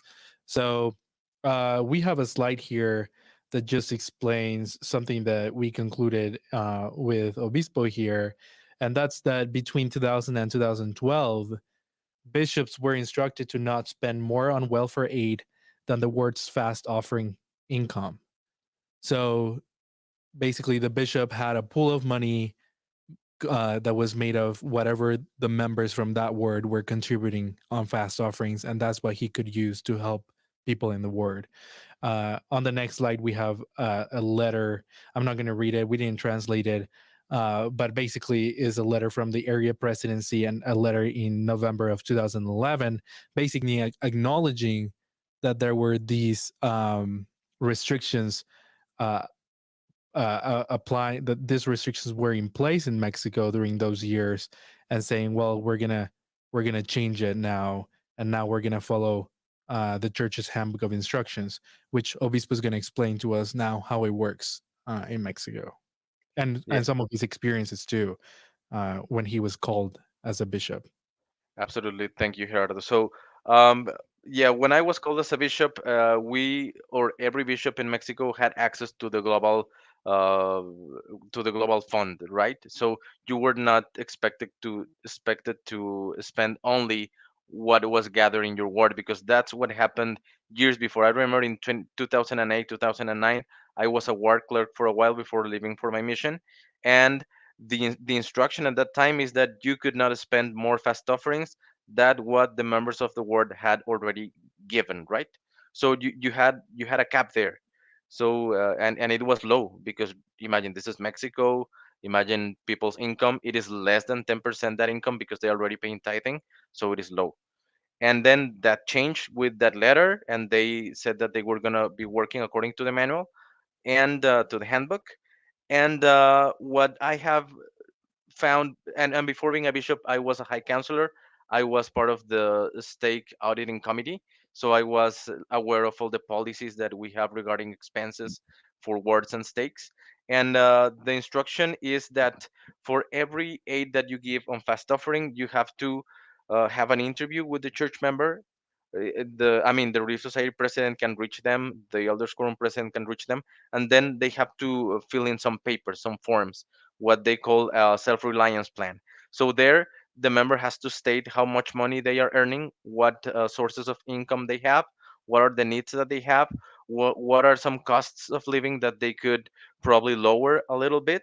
And this is the screen. If you're on the screen, we are showing what that self-reliance plan is. So they declare all that, and then they have to declare what is the kind of assistance that they need, what is the problem that they had, and how they're going to solve that situation in the long run. Because something that you have to tell them is like, uh, this help or this aid is not forever. I mean, it's not meant to be like something that you receive every month or every 2 weeks or whatever. It's a one time, and then you have to find out how to solve that situation. And then if you need some extra, we can give that extra, but it's not something that is going to be recurrent, right? So you have to talk to them about that. And then at the end of that form, they have to say what are they willing to do in exchange of that help. They can teach something, they can clean the church, which they already do, but whatever. They can commit on giving some service to the ward as an exchange of receiving that help. I didn't know that, and I didn't know that was part of. I had missed it that was part of the form. So why are you laughing, Gerardo? Explain why. Well, basically, how are you gonna pay it with labor? Whatever we're gonna give you, basically, as part of this form. I didn't know. I mean, I hear here. I know people here in the U.S. who receive aid of the church all the time, and they don't have to do any of this. So. And we got a comment from one of our viewers. Joe Aquino says that's crazy. The church has over $200 billion, and they're requiring what of their, Mexican saints who are struggling, Gerardo? Basically to pay with labor, or they call it service, whatever help they're gonna get. Yeah. Yeah. I thought it was interesting, Obispo, from this form, when he asked them to do the budget on the left side, Yes. there's a list of alimentos, agua, like water, food, medicine, but the first thing on that list is tithing and offerings. Yes, And exactly. do you want to just talk about that? Why is that there? Yes, what they teach you to say is that you have to encourage each member to pay tithing, right? So even if they have some situation or a specific need, you have to encourage them to pay tithing, and then when they pay tithing, the Lord is going to help them and the church is going to help them. So it's like, okay, you're going to pay your tithing, and if you run out of money for food, then we can provide food from fast offerings, right? That's kind of like the approach. Yeah. So if I come to you, Obispo, and say, I've lost my job, we're dirt poor, we need your help, the first thing on the list is what? Paying tithings and offerings. I mean, you can't make this up. $200 billion in the Ensign Peak Investment Fund, and we're making destitute, jobless, poor people pay tithing is their first priority. Yeah. This is like if I wrote this in a comedy skit, people would say you're being silly. That's unrealistic. Obispo, what's that like, having that conversation with a member? Well, it's uncomfortable. I would say that's the word, right? Because they're struggling, they're having money problems, and then you tell them to pay tithing, and then you can read a couple of scriptures to encourage them. And again, I'm a progressive bishop, so I tell them like, consider this. I mean, don't feel pressure about it. It's not like if you don't pay tithing, we're not going to help, because that's in the manual. The manual says that church aid is not linked to paying tithings and offerings. So you can help someone who is not a full tithe payer.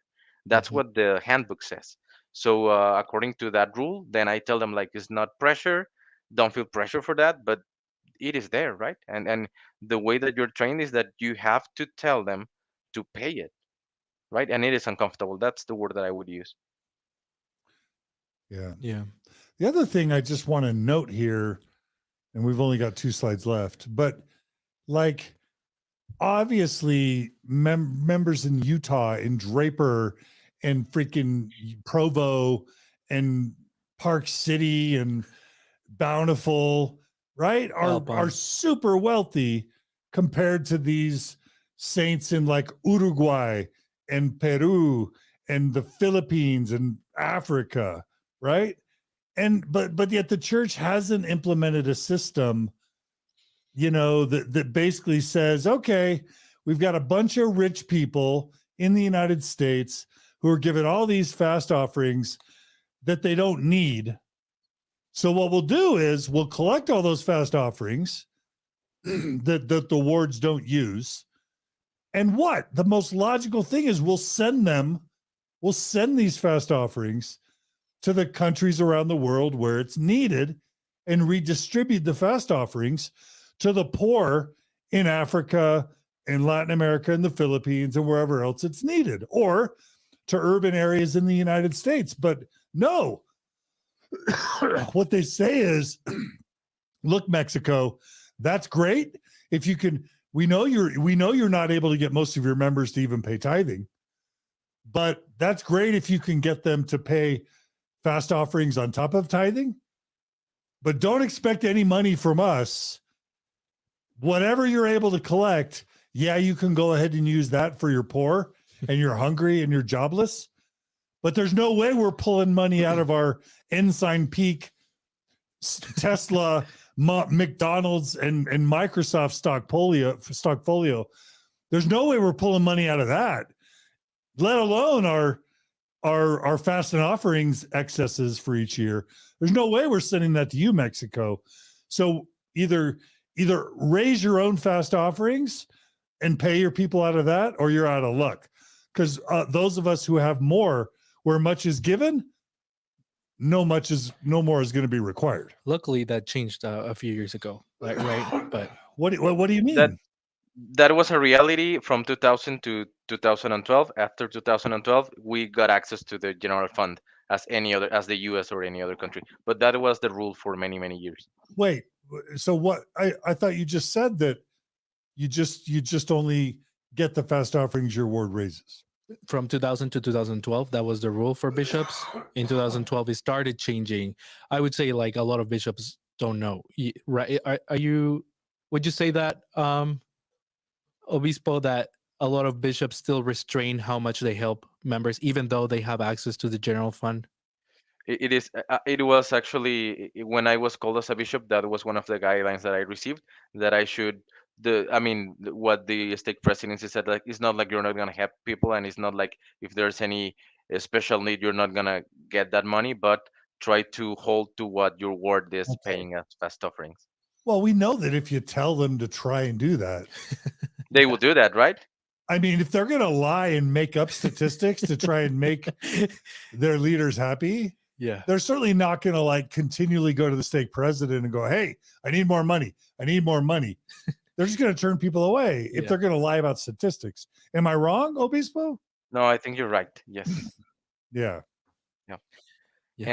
And something important that I have to mention is that I have heard that in the US you can pay mortgages, you can pay car loans out of fast offering aids. In Mexico, you cannot do that. I mean, for example, if you have a house, if you rent a house, you can pay that rent. But if the member owns a house and he has to pay a mortgage, you cannot pay that mortgage with fast offerings. You cannot pay for car loans. You cannot pay for internet services. You cannot pay for cell phone lines. I mean, you just pay the basics like water, electricity, gas, and rent if they pay rent, right? Are you saying that fast offering allotments are more generous in the wealthiest country in the world than they are in the less wealthy countries? It appears to me that way. It appears to me that way because, correct me if I'm wrong, because I know in the US they pay mortgages, right? Or am I wrong? I think so. Yeah. I believe so. I have heard of some people who had paid their car loans out of fast offerings. Yeah. Again, that's my point. They don't want to redistribute the wealth. Mm-hmm. Yeah. That's got to be why. That's got to be why they don't, allow mortgages, right? Could be. Yeah. All right. Well, we're almost done. This is a really important and intense episode, but there's just so much we're trying to cover. So what's this form, Gerardo? Or Obispo? Obispo, you can explain this form. Yeah, so every time you're gonna buy a grocery for a family, you have to fill in this list, and there you have the approved products that you can buy with fast offerings. So it lists a bunch of vegetable, fruits, meat, and other general merchandises for that specific aid. So you have to go with the member, you have to sit down with them, and they have to take a look at the list, and they have to fill in how many kilos of apples they need, or how many milk they need, etc., and that has to be recorded. That has to be signed by the bishop, by the Relief Society president or Elder Quorum's president, and by the member who is receiving that aid. Something I noticed was that the list is a little bit restrained, right? And you mentioned that you cannot deviate from this list. Like you cannot, like there's no strawberries, blueberries, raspberries. A lot of fruits are not in here. I mean, there's a list of 1, 2, 3, 4, 5, 6, 7, 8 fruits. But you cannot buy anything that's not on this list. Is that right? That's correct. That's the instruction, right? That you shouldn't be buying anything out of that list. And actually, before getting that money, before getting access to that money, you have to upload to the system the other form, the Plan de Autosuficiencia form, the self-reliance form, and this merchandise form. And if those two are not in the system, then you either not get the money or you get an exception when you're audited by the auditing members committee of the stake. Well, just trying to imagine Jesus making the poor fill out a form. It's hard to imagine. Yeah. Maven, make sure to include a link to your episode where you talk about what it was like to have to fill out this form, because Maven's got a beautiful story that she tells that's heartbreaking about how much guilt a member feels. It's just kind of a humiliating process. Does that sound true, Obispo? That this is probably a humiliating process for the people asking for help? Yes, I mean, like every time you need to ask for help for anything and mostly related to money, it is hard, right? And it is humiliating. I mean, Yeah. it's good that they have that help there. It's good that they have the resource, but yeah, it is hard for them. Yeah. All right. Well, everybody's, hung on. We've had almost 900 people for most of this episode. This is our last slide. Yes. So Gerardo, who is it, you or Obispo that's going to tell us what's on the slide? I can explain it, and then Obispo can expand on it. But basically, I asked Obispo to get the numbers of how much his ward was spending on welfare aid from past offerings. And what he mentioned was that, well, these numbers are going to be high because he's a progressive bishop who knows about Ensign Peak and is trying to help people a lot more than a normal bishop probably would. But you'll have these numbers, and then, but what was more, so you have 2022, his ward spent $6,200 in welfare aid the whole year. In 2021, $1,500 the whole year. Are these Mexican pesos or US dollars? US US dollars. dollars. Okay. And 2020, $2,500 in the entire year. But what struck me was 2022, which is the highest year, $6,200. And you can explain what that amount represents, Obispo. Yeah, absolutely. So we had some special needs during the year in our ward. We had some people who needed some medical surgeries and stuff like that. So we helped them with that. We had some other needs that required um, an out of the ordinary amount of money. But also, what it says on the slide, which is there in parentheses, is that the average amount of money in US dollars that we get for tithing each month in my ward is up to $3,000. So it would mean that giving fast offerings for $6,000 is what we get of 2 months worth of tithings and offerings on average in my ward. So it means that we spent the equivalent of 2 months out of 12 on tithings and offerings, and then the church has the other 10 to spend, right? Yeah. So this is kind of tells us what you said, that Mexico might not be self-reliant. I mean, when he said that, what he spent on welfare aid for all the year of 2022, which was which was high, that's worth 2 months of tithing and fast offerings. That kind of struck me. Yeah. Yeah. The one thing that came out of the episode with Mark Pugsley yesterday is the church doesn't need your money. And if the church really doesn't need a group of people's money, it's people in Latin America and the Philippines and Africa. They really don't need your money, because when you compare as much of a sacrifice as that is for the members in these countries as a percentage of the total tithing that the church is receiving annually, it's got to be a very small percentage. Why not just tell all the people in Latin America and in the Philippines and Africa, listen, if you want to pay fast offerings, that counts as tithing. Keep the money and redistribute it to the people that need it there. But we don't need to collect your tithing and bring it to Salt Lake City. Yeah. Is that fair? Yeah. Anything would be better than this, especially when, his word is bringing in $3,000 a month of income, but only it's usually spending less than a third of that 2,000 a in the year. whole Yeah. year Mhm. in helping That's people. true. Yeah.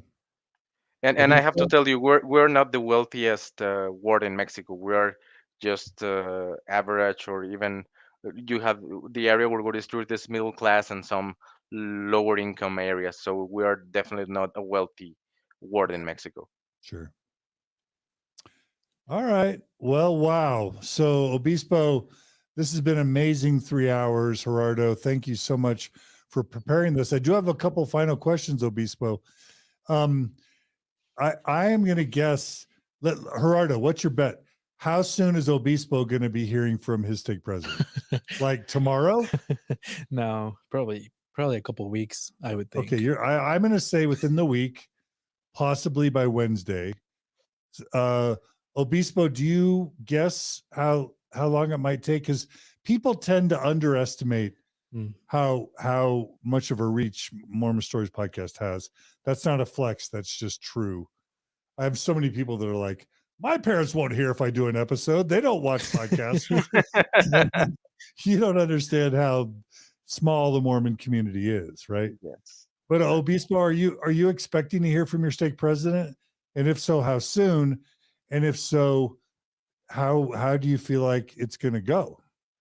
Well, I'm open to that possibility. It would be great because I haven't heard of him for more than a month. Well, last time we connected was on this report issue that we began the episode with. So it would be great to hear from him. And I think that maybe a couple of weeks, probably it could be. I'm open to that possibility, definitely. And I was asking Gerardo about this. Did you ever have a conversation with your stake president saying, "Why are you asking me to lie?" Or why No, is the area authority asking me to lie? Did you ever have that conversation? no, being completely honest, I didn't. I messaged him. He only replied on those messages, and he didn't reach out for anything else, which is a bit weird. But because usually he's more like in contact with us. But So he no, knew you knew that he was asking you to do something dishonest. yes, because at the end he even said, "Well, Bishop, even just if you can just visit those members and that's it, right?" He didn't push more on, "Let's get that number up." And I didn't make any changes, and he didn't ask back like, "Hey, were you able to blah blah blah?" He didn't. Yeah. So I'm guessing he's gonna hear about this soon, and I'm guessing he's gonna be reaching out to you.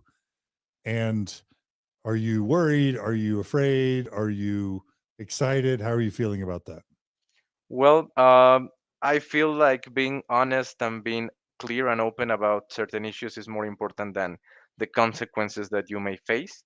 And I feel like I have that on my side, that I knew that something wasn't correct, and I spoke out about it because I had the resources to do that, because I spoke English, because I knew of Mormon stories, because I was able to ping you and Gerardo and get in touch, right? Because many other members may feel this is not correct, but they just don't know where to go. And so I saw that chance, and I felt like it was the right thing to do, and that's what I did. Are you saying haz tu lo justo lo más Que te cueste. que cueste? Que te Yes. cueste. Haz tu lo, how does it go? Haz, Tú lo justo Haz por más tú que lo haz tu justo lo por más justo que lo te más que cueste. te cueste. Right? Yes. Yep. Do what is right. Let the consequence follow. Is that what you're saying you're doing, Bishop? Yes, absolutely. It's inspiring. Like the people are commenting how courageous you are and how inspired they are by your courage and your honesty. Thank you, Yeah. John. Thank you, John. And I don't feel like a person out of the ordinary, right? I just felt like something wasn't right, and I needed to get it out of my chest. Well, that's where I'm going to disagree with you because this is an extraordinary act for a Mormon bishop to come on a podcast, global podcast, and call the church to account. And that's not to throw shade on any of the other leaders, but I do think it's a remarkable display of honesty and courage, especially because I know it's coming from a place of love.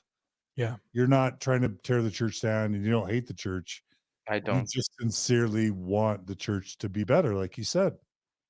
Yep. I wanted to be a transparent organization.